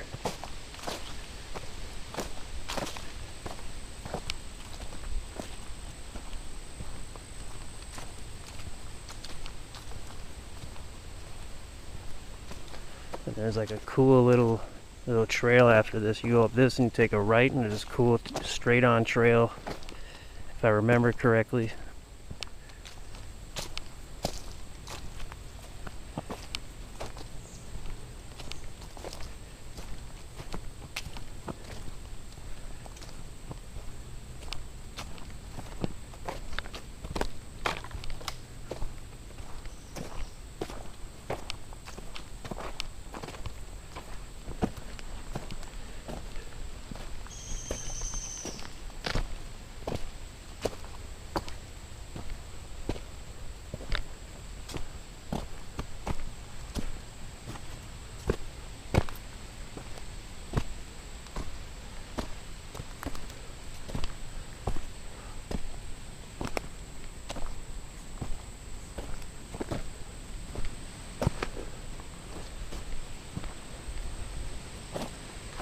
Yep.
Alright, though.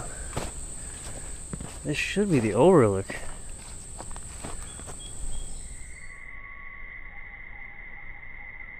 Yep. Yeah, I remember this before, but I didn't really see anything. The old dam should be right here.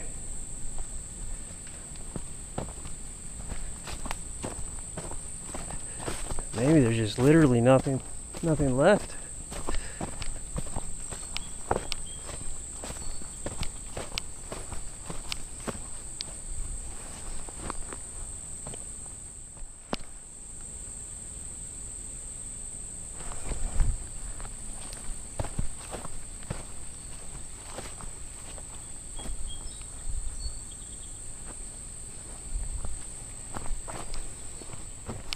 I'll check this out because it looks like it was walked a lot.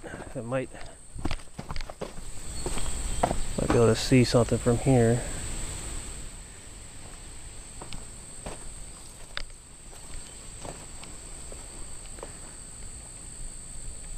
No.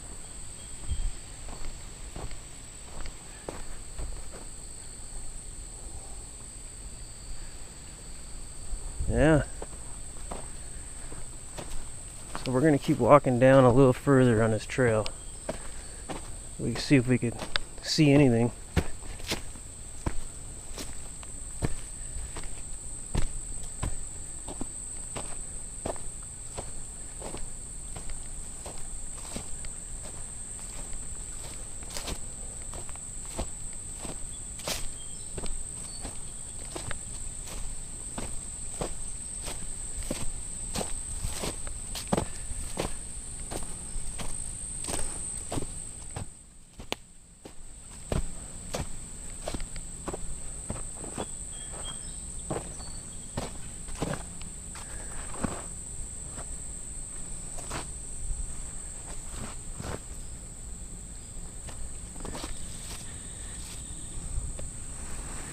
These are these little red spider things.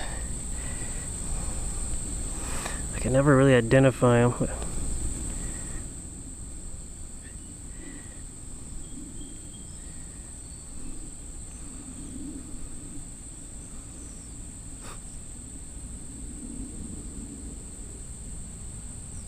True velvet mites.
Wow.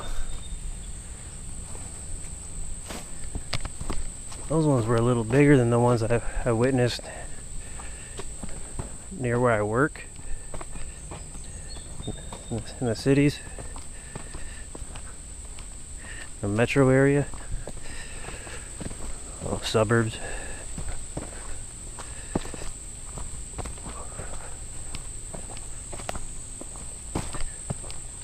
I've seen an ant walking around with like one of its mandibles. So maybe the ants pick them off before they could get to that size. Red velvet, true velvet mites.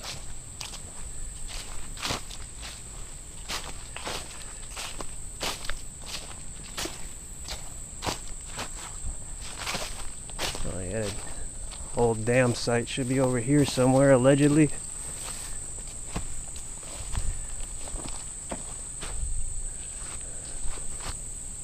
Yeah, nothing.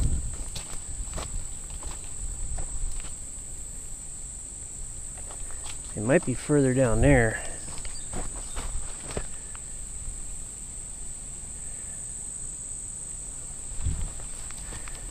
Maybe whatever's left of it is under the water.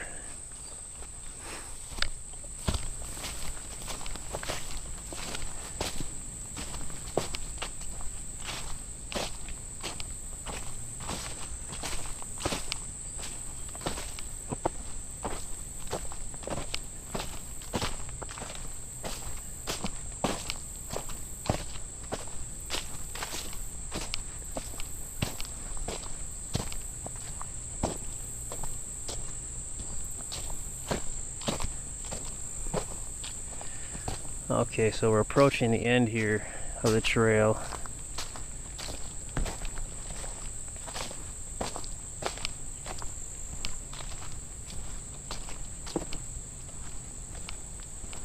This trail, it actually goes on for a little while. Now there's country club property over here. So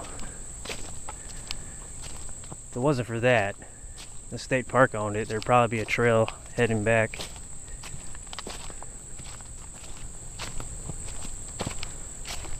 I don't know, people have to own multiple homes and multiple vehicles, and on top of that they need a country club. Just never enough for some people. You just gotta have more and more.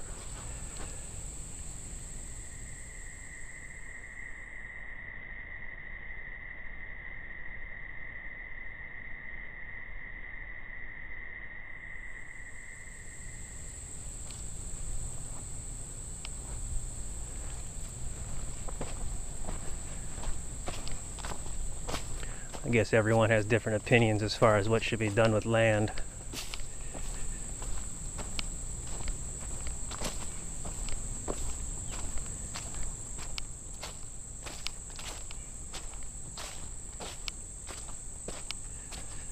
Yeah, so this is kind of where it all stops. In 2023 though, the way I plotted my hike, I just kept going. I ended up on a country club property. I just kept going this way. You can see, yeah, how we're pretty much here. But there's this trail here that makes it seem like you can keep going. It looks like they might have tried to block it off here. And there's a state park sign here, which is a clue that this is where the park starts. This gray area is the country club property. So this trail goes on for a good quarter of a mile. It was actually this right here. This part right here. That was like all the way up in here. And I checked the map and I realized how far off I was. And this is just private land over here on the other side of the river. Country club property, I wouldn't worry too much about getting caught on that, but private property, you do not know who owns that or what they're capable of. And I think a lot of like the disappearances that you hear about, or a portion of them anyways, people went from the park and they went into private property areas, because you see these little private property areas sprinkled throughout. Sometimes they're right alongside the park. There's a couple times, one time at Ulm State Park, I thought I was on the map and everything, and I accidentally went right into private property, and I was on there for about a quarter mile before I realized it and I had to turn back. I went past a tree, a deer stand, or a blind, a hunter's blind, and everything.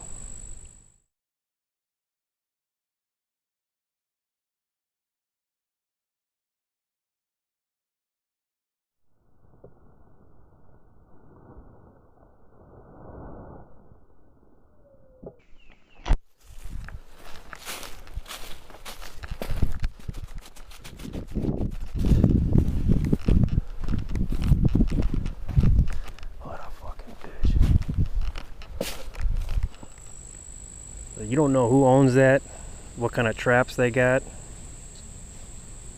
what they will do to you if they catch you, and how no one will ever even know where you are. So I consider private property a huge, huge risk. Even though you're right next to the state park, it's a thin line in my opinion.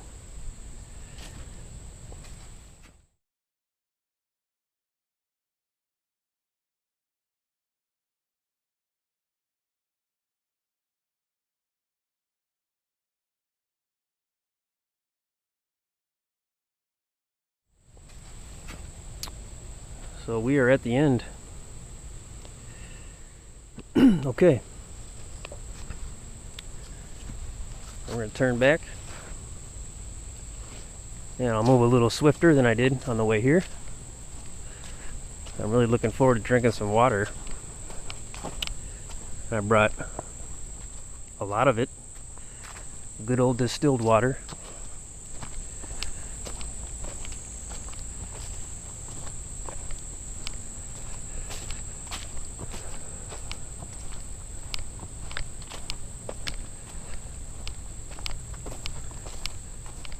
You know, a big part of my ego really wants to show everybody on the YouTube my videos and what I do, and these delusions of grandeur,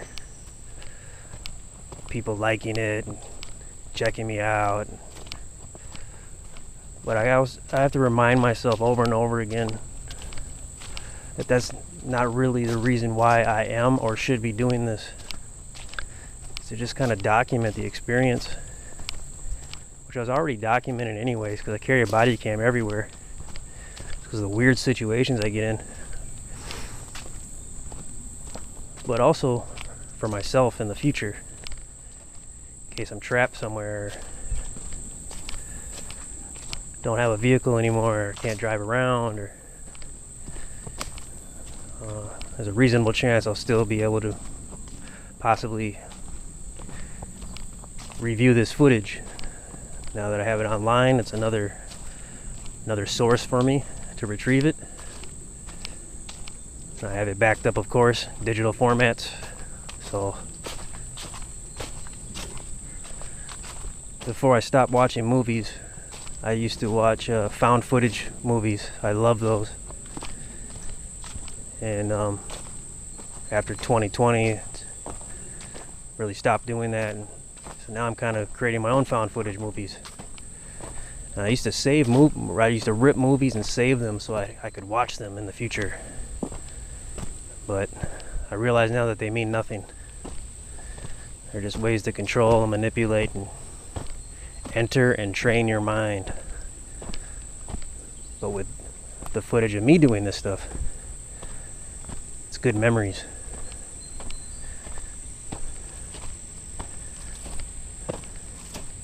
It's true nostalgia in a healthy way, to a certain extent. All nostalgia is a form of it's a tether.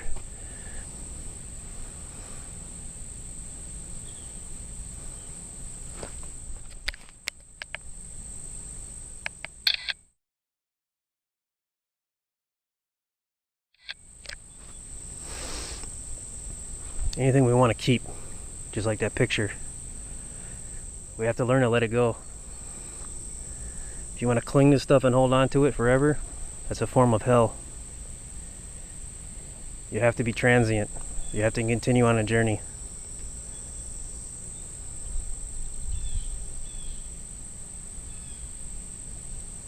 It's good to be back here, though.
Black-tailed sheet weaver.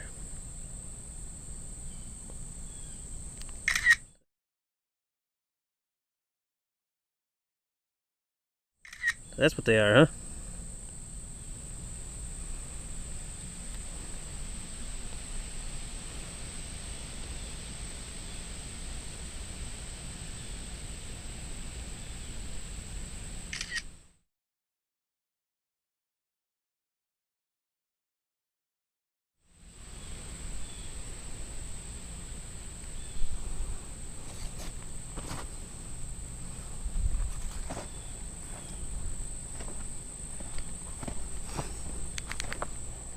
Oh.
Take care, buddy.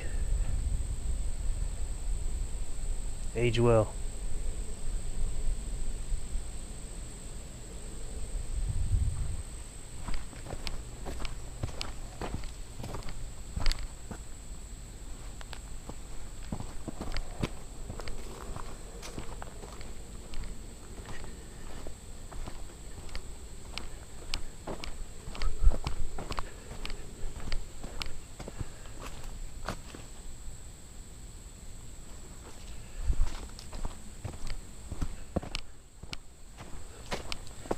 Oh, this was our only obstacle, it looks like. It was probably the easiest obstacle of the year. Oh, maybe. At least for the ones at Lake Maria. Those were a little more serious. Not too serious. A little baby red squirrel.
So a week from the date of this body cam, 1 week from now, I'm gonna do a camp up at Scenic State Park, Lodge Campground. I'm not gonna document that camp there because there's gonna be neighbors in that campground. It'll be weird, but I'm planning on doing a hike there. And then the next day I'm gonna do 3 scouts of George Washington State Forest campgrounds. I have 6 of them mapped out and I've done 3 of them already. So the other 3 I'm going to do are the Larson Lake campground, the Thistle-Dew campground, and the Button Box, I think it's Button Box Lake campground. And then that'll complete my scouts for all 6 of the George Washington State Forest campgrounds. I'm not doing the equestrian or the horse ones. And a couple weeks ago I did the 3 campgrounds in Cabeto Gamma State Forest.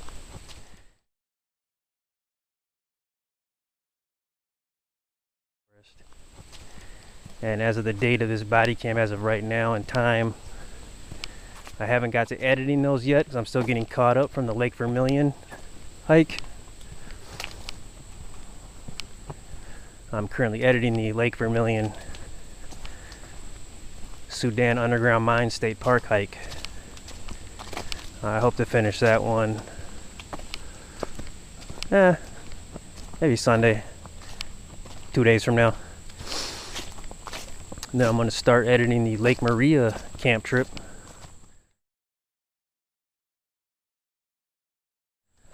Which will be kind of a longer one. I'm going to include the trip there and never just put it in one big video. And then this hike, I'll be editing this one. I'm doing it right now. So.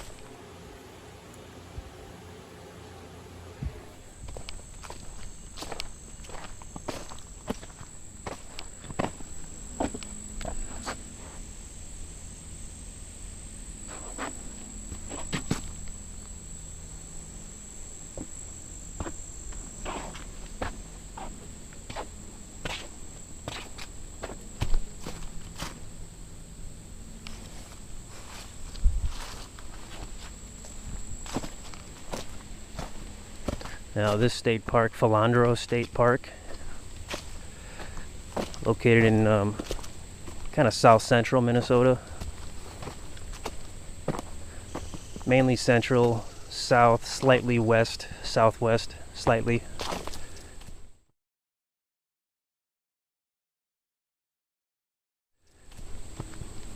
Lower center. This is kind of a part of there's two other state parks near here. I kind of call these the triple threat. So you have Fort Ridgely State Park, Flandrau State Park, and then Minneapolis State Park.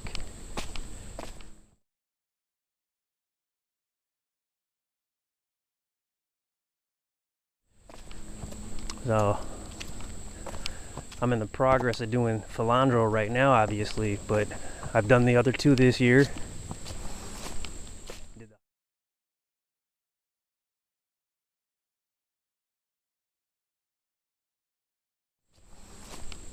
Did the hike there and a camp there, and this one's almost in the bag, as Kenny of all trades would say. So I'm pretty happy about that. I got the triple threat off the Minnesota River. Still kind of mad I wasn't able to camp at Upper Sioux Agency State Park, the Yellow Medicine Campground. I don't know if I'm gonna be able to let that one go, to be honest.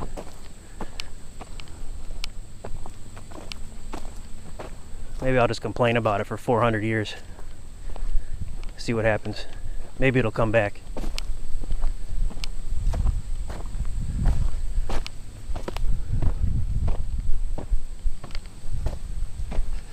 But then there's another triple threat, more in the central, but kind of southern part of the state.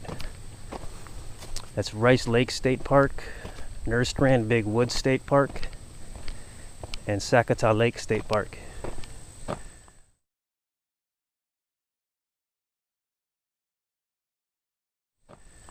I was fortunate enough to camp there and hike there for all three of them this year.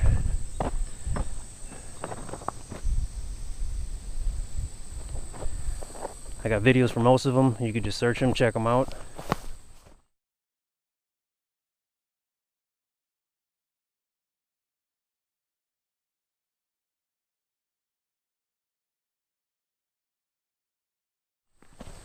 The more I do this, the better I get at it. So there's slowly better microphone quality. Not as shaky. Getting better at it.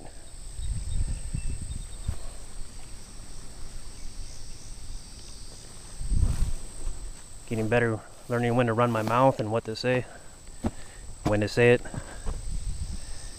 Even still, you can always mute the audio and you get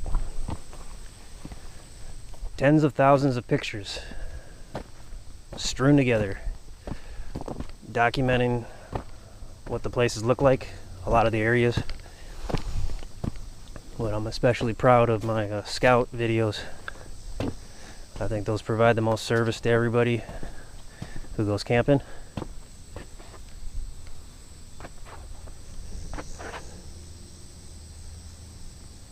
And I'm building that library.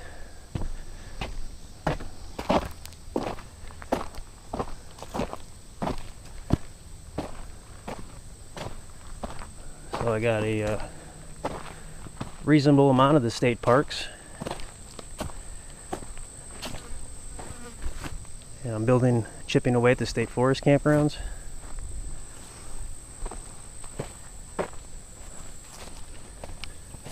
I do have some scouts that I can't release just because I don't want to. So, because of when I did them and how I did them, it's not too video friendly. I keep them for myself personally.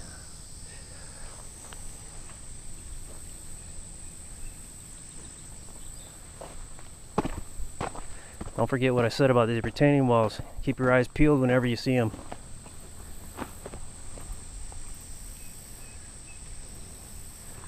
But at the same time, don't focus too hard on the retaining walls, because you might miss out on heavenly glory behind you.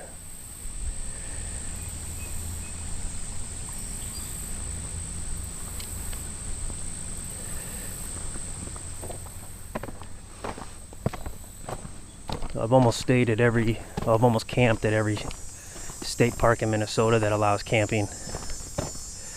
I got about 7 left to go. The final part of the state that I will have to conquer will be the northwestern part of the state. And the crown jewel, the finale, is slated to be Lake Bronson State Park.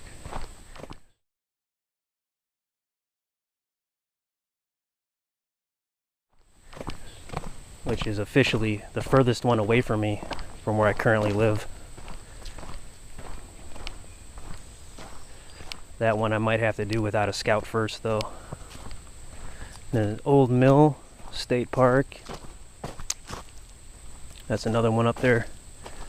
Well, the Red River recreation area is up there too, but I'm not going to do the rec areas. I'm not worried if I do or don't do them. So far I've scouted 2 of them and they don't look like ones I'd want to camp at. They're a pass. I'm very optimistic though about Big Bog State Recreation Area.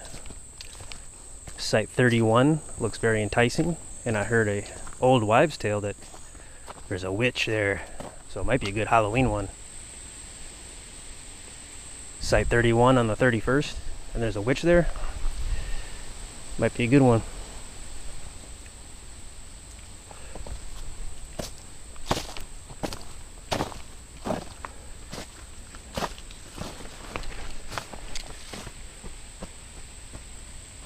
We are right here. So now we're going to continue on the Old Dam Trail and head back this way.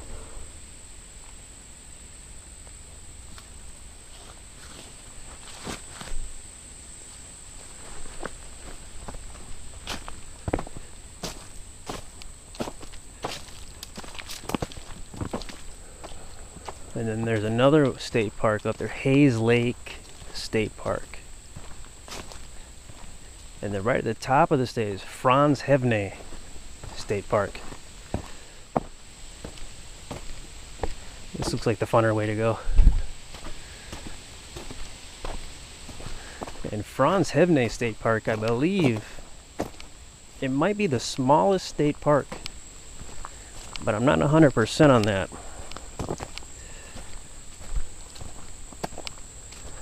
So I think that's all of them that are up there. Franz Hevne is more in the middle, but the northwestern ones, Lake Bronson, Old Mill, Hayes Lake, those will probably be the final 3.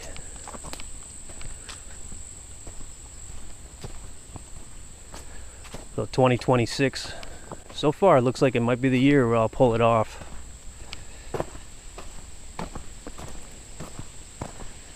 And there's someone who's sharing a similar journey who is probably going to accomplish the same feat in the same year if they don't pull it off in this year first, which they might. And that's Stinkleberry Farmer.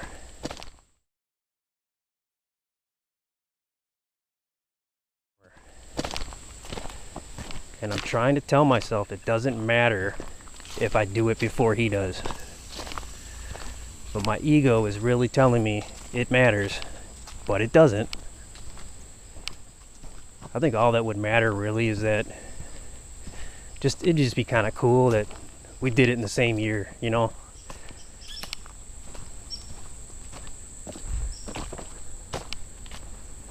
Because almost on any weekend of the year, he's off on his little camp adventure and I'm off on mine somewhere in the state.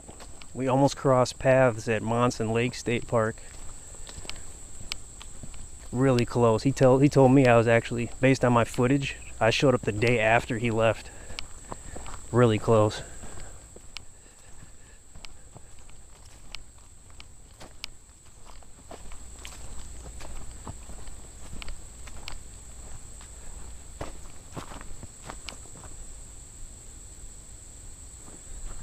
Now it's kind of cool just to share a similar journey and be able to actually interact with him.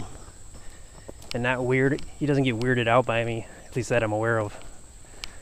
But there's another channel that I used to support and I'd like every video and I used to comment, and that's Just Beyond Parks.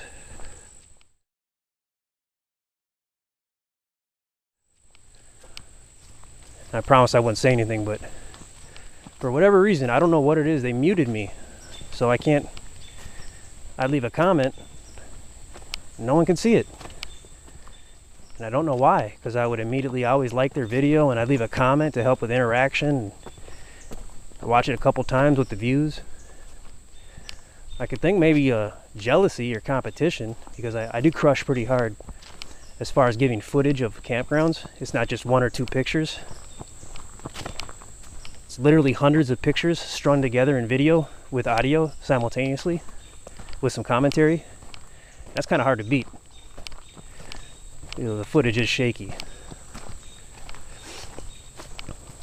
So that's the only thing I could think of. And that one really, that kind of hurt actually. It really hurt.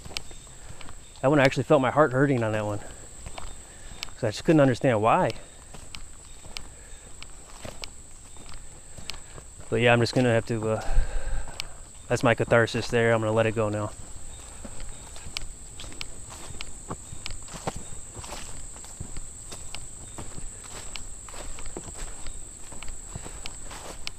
But there's another guy who started, who subbed to me. His name is Sali Suntala. I don't know if I said that right. Sali Suntala.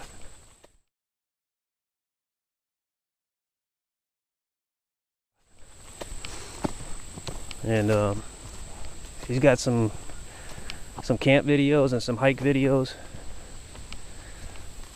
The first one I saw him do was his camp trip in May of 2025, this year, at George H. Crosby Flandrau State Park, Cipher-Tu, which is special to me because I did a camp trip there on Christmas Eve 2024.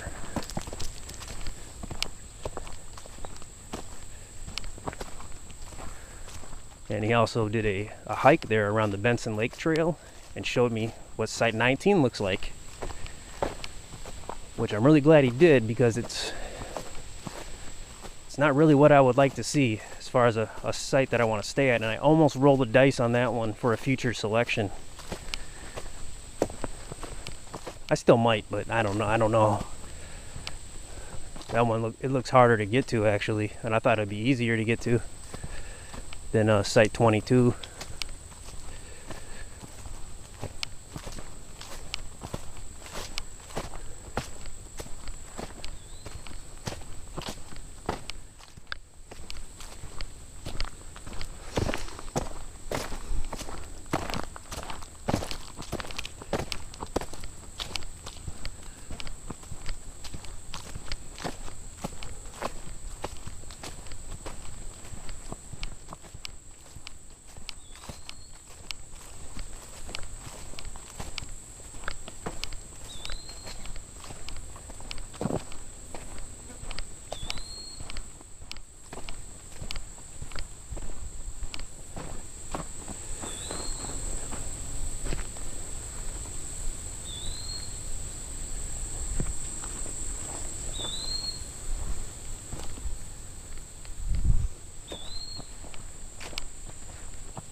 Eastern wood pewee.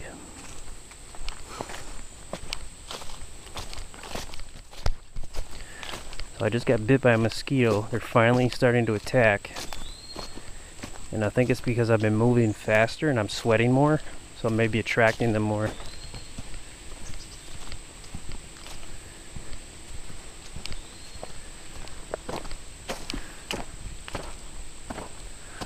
Huh. I thought we were going to come out here. I wonder why we didn't. There's a deer. This might just be some kind of DNR road. We'll let that be a mystery.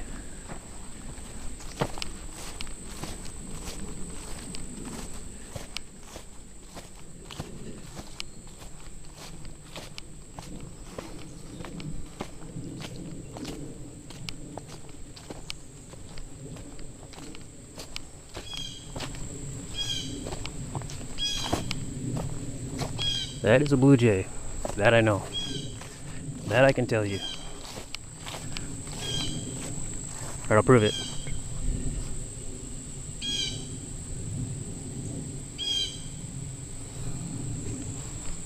See?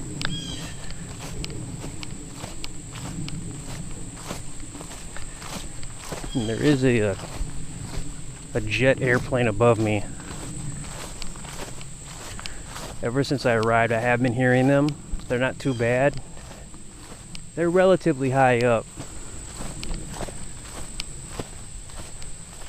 But I live pretty close to the airport, the Minneapolis-St. Paul airport, and it's a nightmare.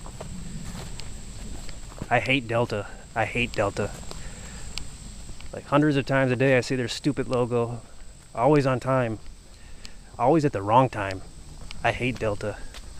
They are too efficient with their flights. There is too many of them.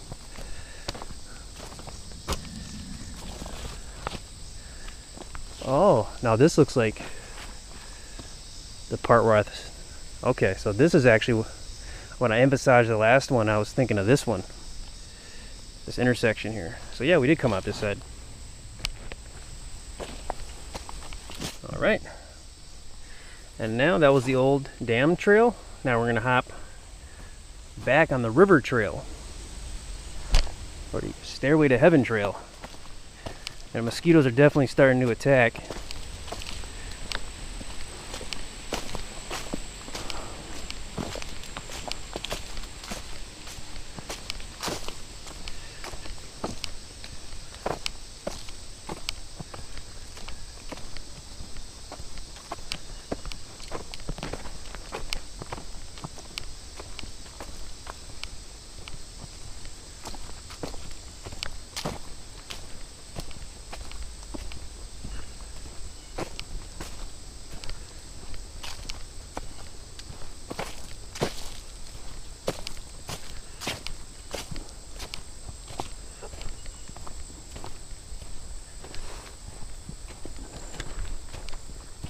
On your left. Okay, on your right. Thanks.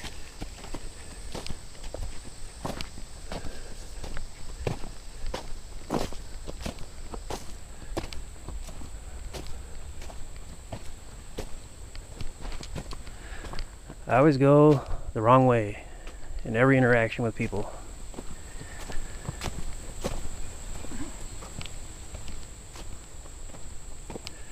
I hope that's the last affluent, middle-aged white male jogger I run into here, honestly.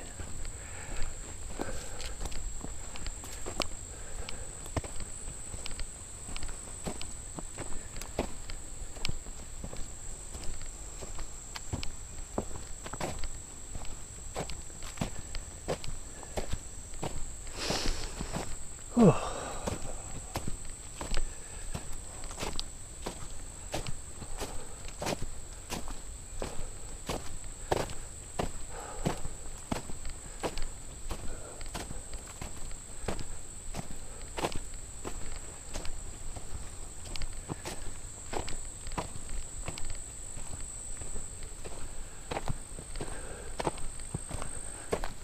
I know it's a little negative, but bikers, cyclists specifically, and joggers, man,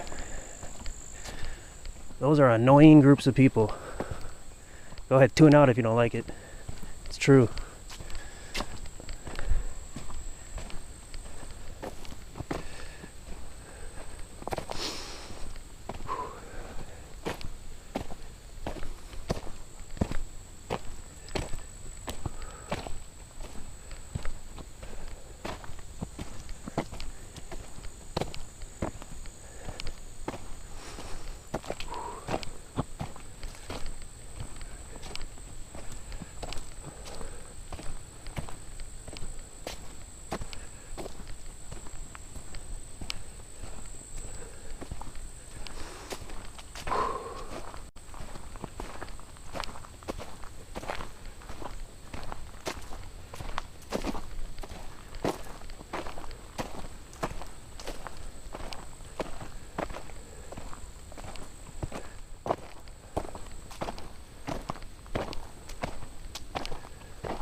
So tonight, when I get back from this hike, I'm gonna have a lot of distilled water. I got some coffee, and I'm gonna have a freeze-dried pasta primavera from Mountain House, which is my second favorite Mountain House meal. And on a previous hike, I mentioned how I was never able to get those pasta primavera packs for less than $10. And wouldn't you know, they were on sale the other day for like 8 something each. So I got like 7 of them. So I should be good for the rest of the year for those, for sure. I still got a lot of camping to do. But I do have to replenish my #1 favorite meal, which is the creamy macaroni and cheese, which is probably the best macaroni and cheese I've had ever anywhere, which is really weird because it's just a freeze-dried backpacker meal. All right, so here we are, Stairway to Heaven.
You know, there's an album by Pink Floyd called The Wall. And whenever I hear kids screaming like at a playground, it reminds me of the Another Brick in the Wall song. Or there's like 3 different stages of that song throughout the album.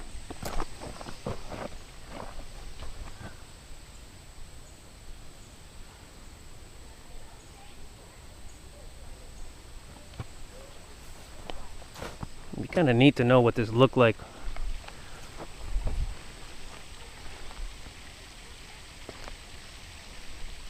before it got all crazy.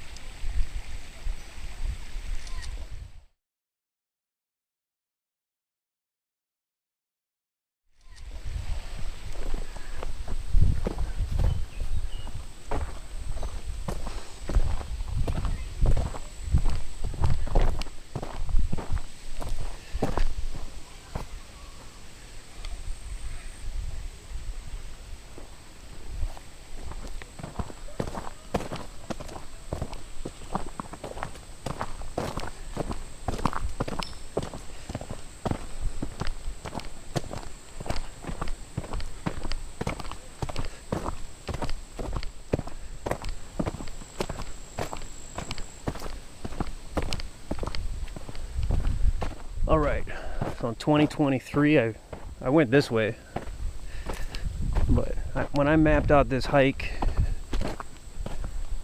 I decided I didn't want to go that way around because I'd have to walk through like a road for a little bit of it. I don't want to walk on a road, so we're gonna backtrack a little more, and we're gonna take a right up here.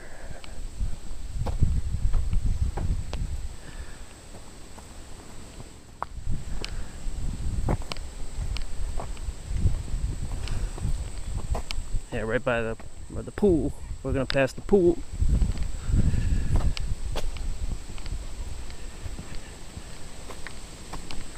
So we're gonna cut through the picnic area again.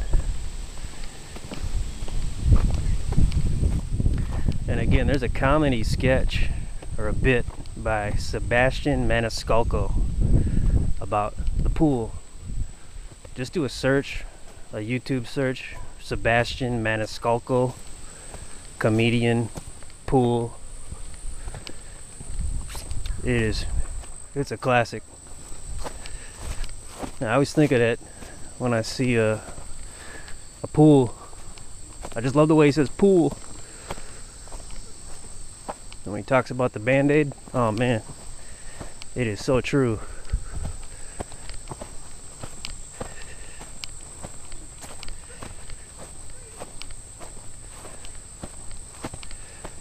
There was an episode of South Park where it involved a water park, and all the water, something happened and all the water in the park turned into pee. And that'd be kind of a funny visual to watch while you're listening to Sebastian Maniscalco's pool comedy bit. But that might be taking it a little too far.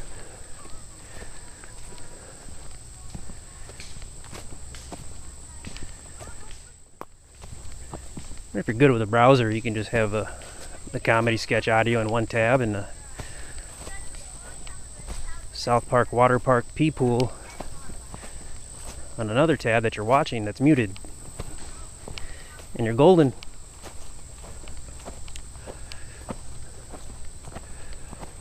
And you're golden. Oh, that's pretty good. I just now got that. Pretty good.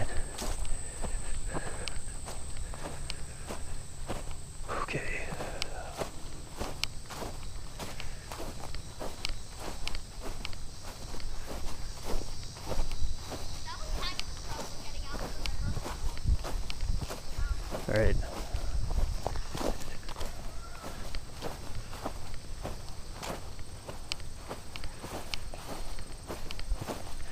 Trying to outwalk the awkward moment that's trying to encroach on me.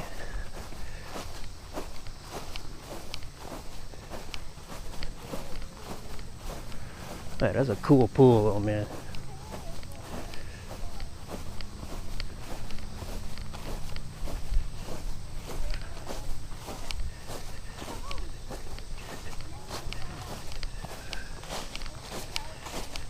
It's coming up here.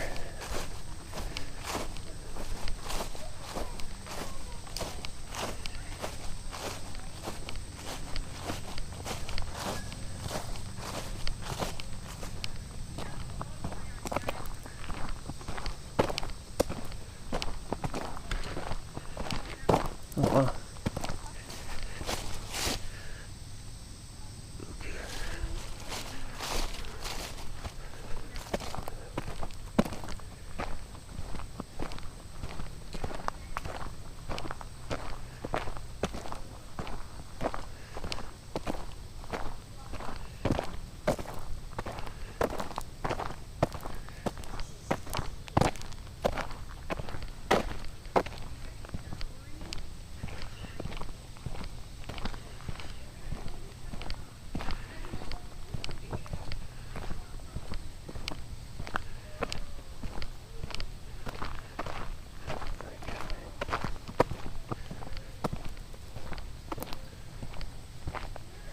That is a cool pool, man.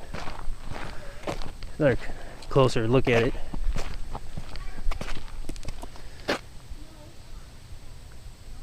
Looks like it's more gravel than it is sand. Like a ballpark gravel.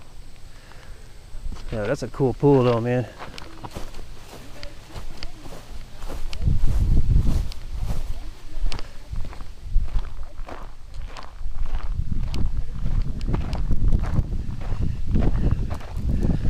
Alright, looks like we're on the right path here. So let's follow this up to our campsite.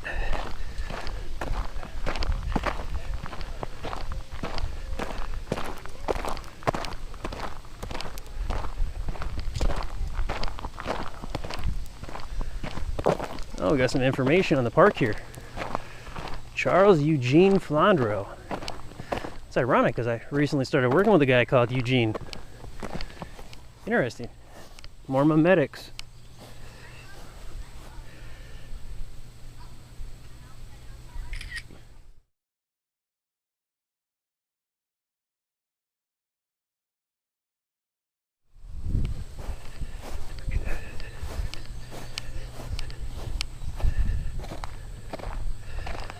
Oh, the first one was better.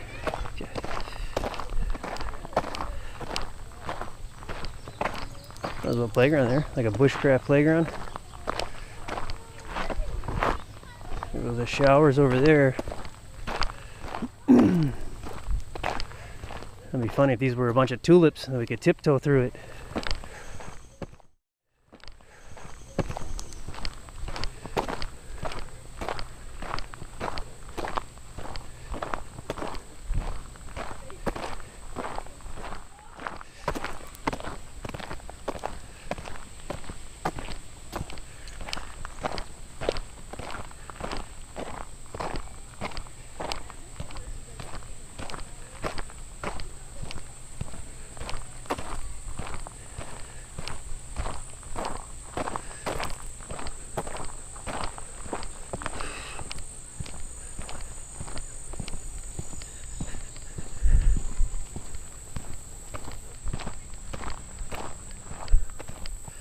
Okay, so we're approaching the campgrounds now.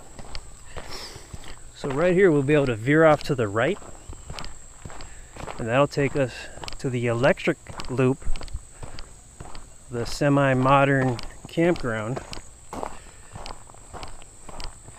think that's how it's worded. These are the electric sites. These are the more popular sites.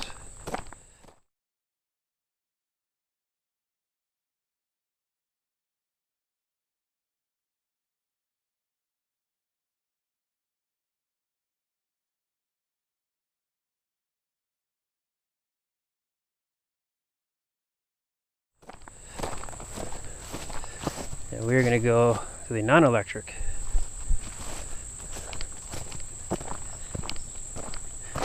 Because we have power banks and a jackery. Or as Steve Wallace would say, a jakery. Another bunny. Alright, so we're going to be approaching the campground here. I'm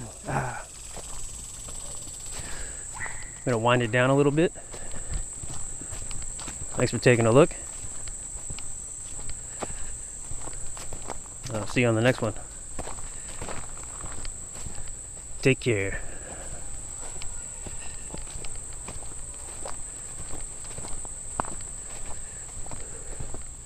This has been a hike at Flandrau State Park, located in New Ulm, Minnesota. The southern central, somewhat western portion of the state.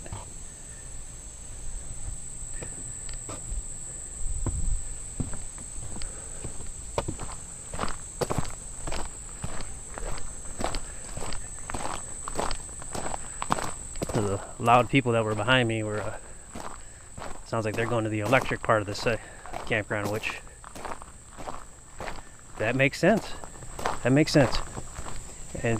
And I'm grateful for that too, by the way. Alright, we'll see you on the next one. Take care.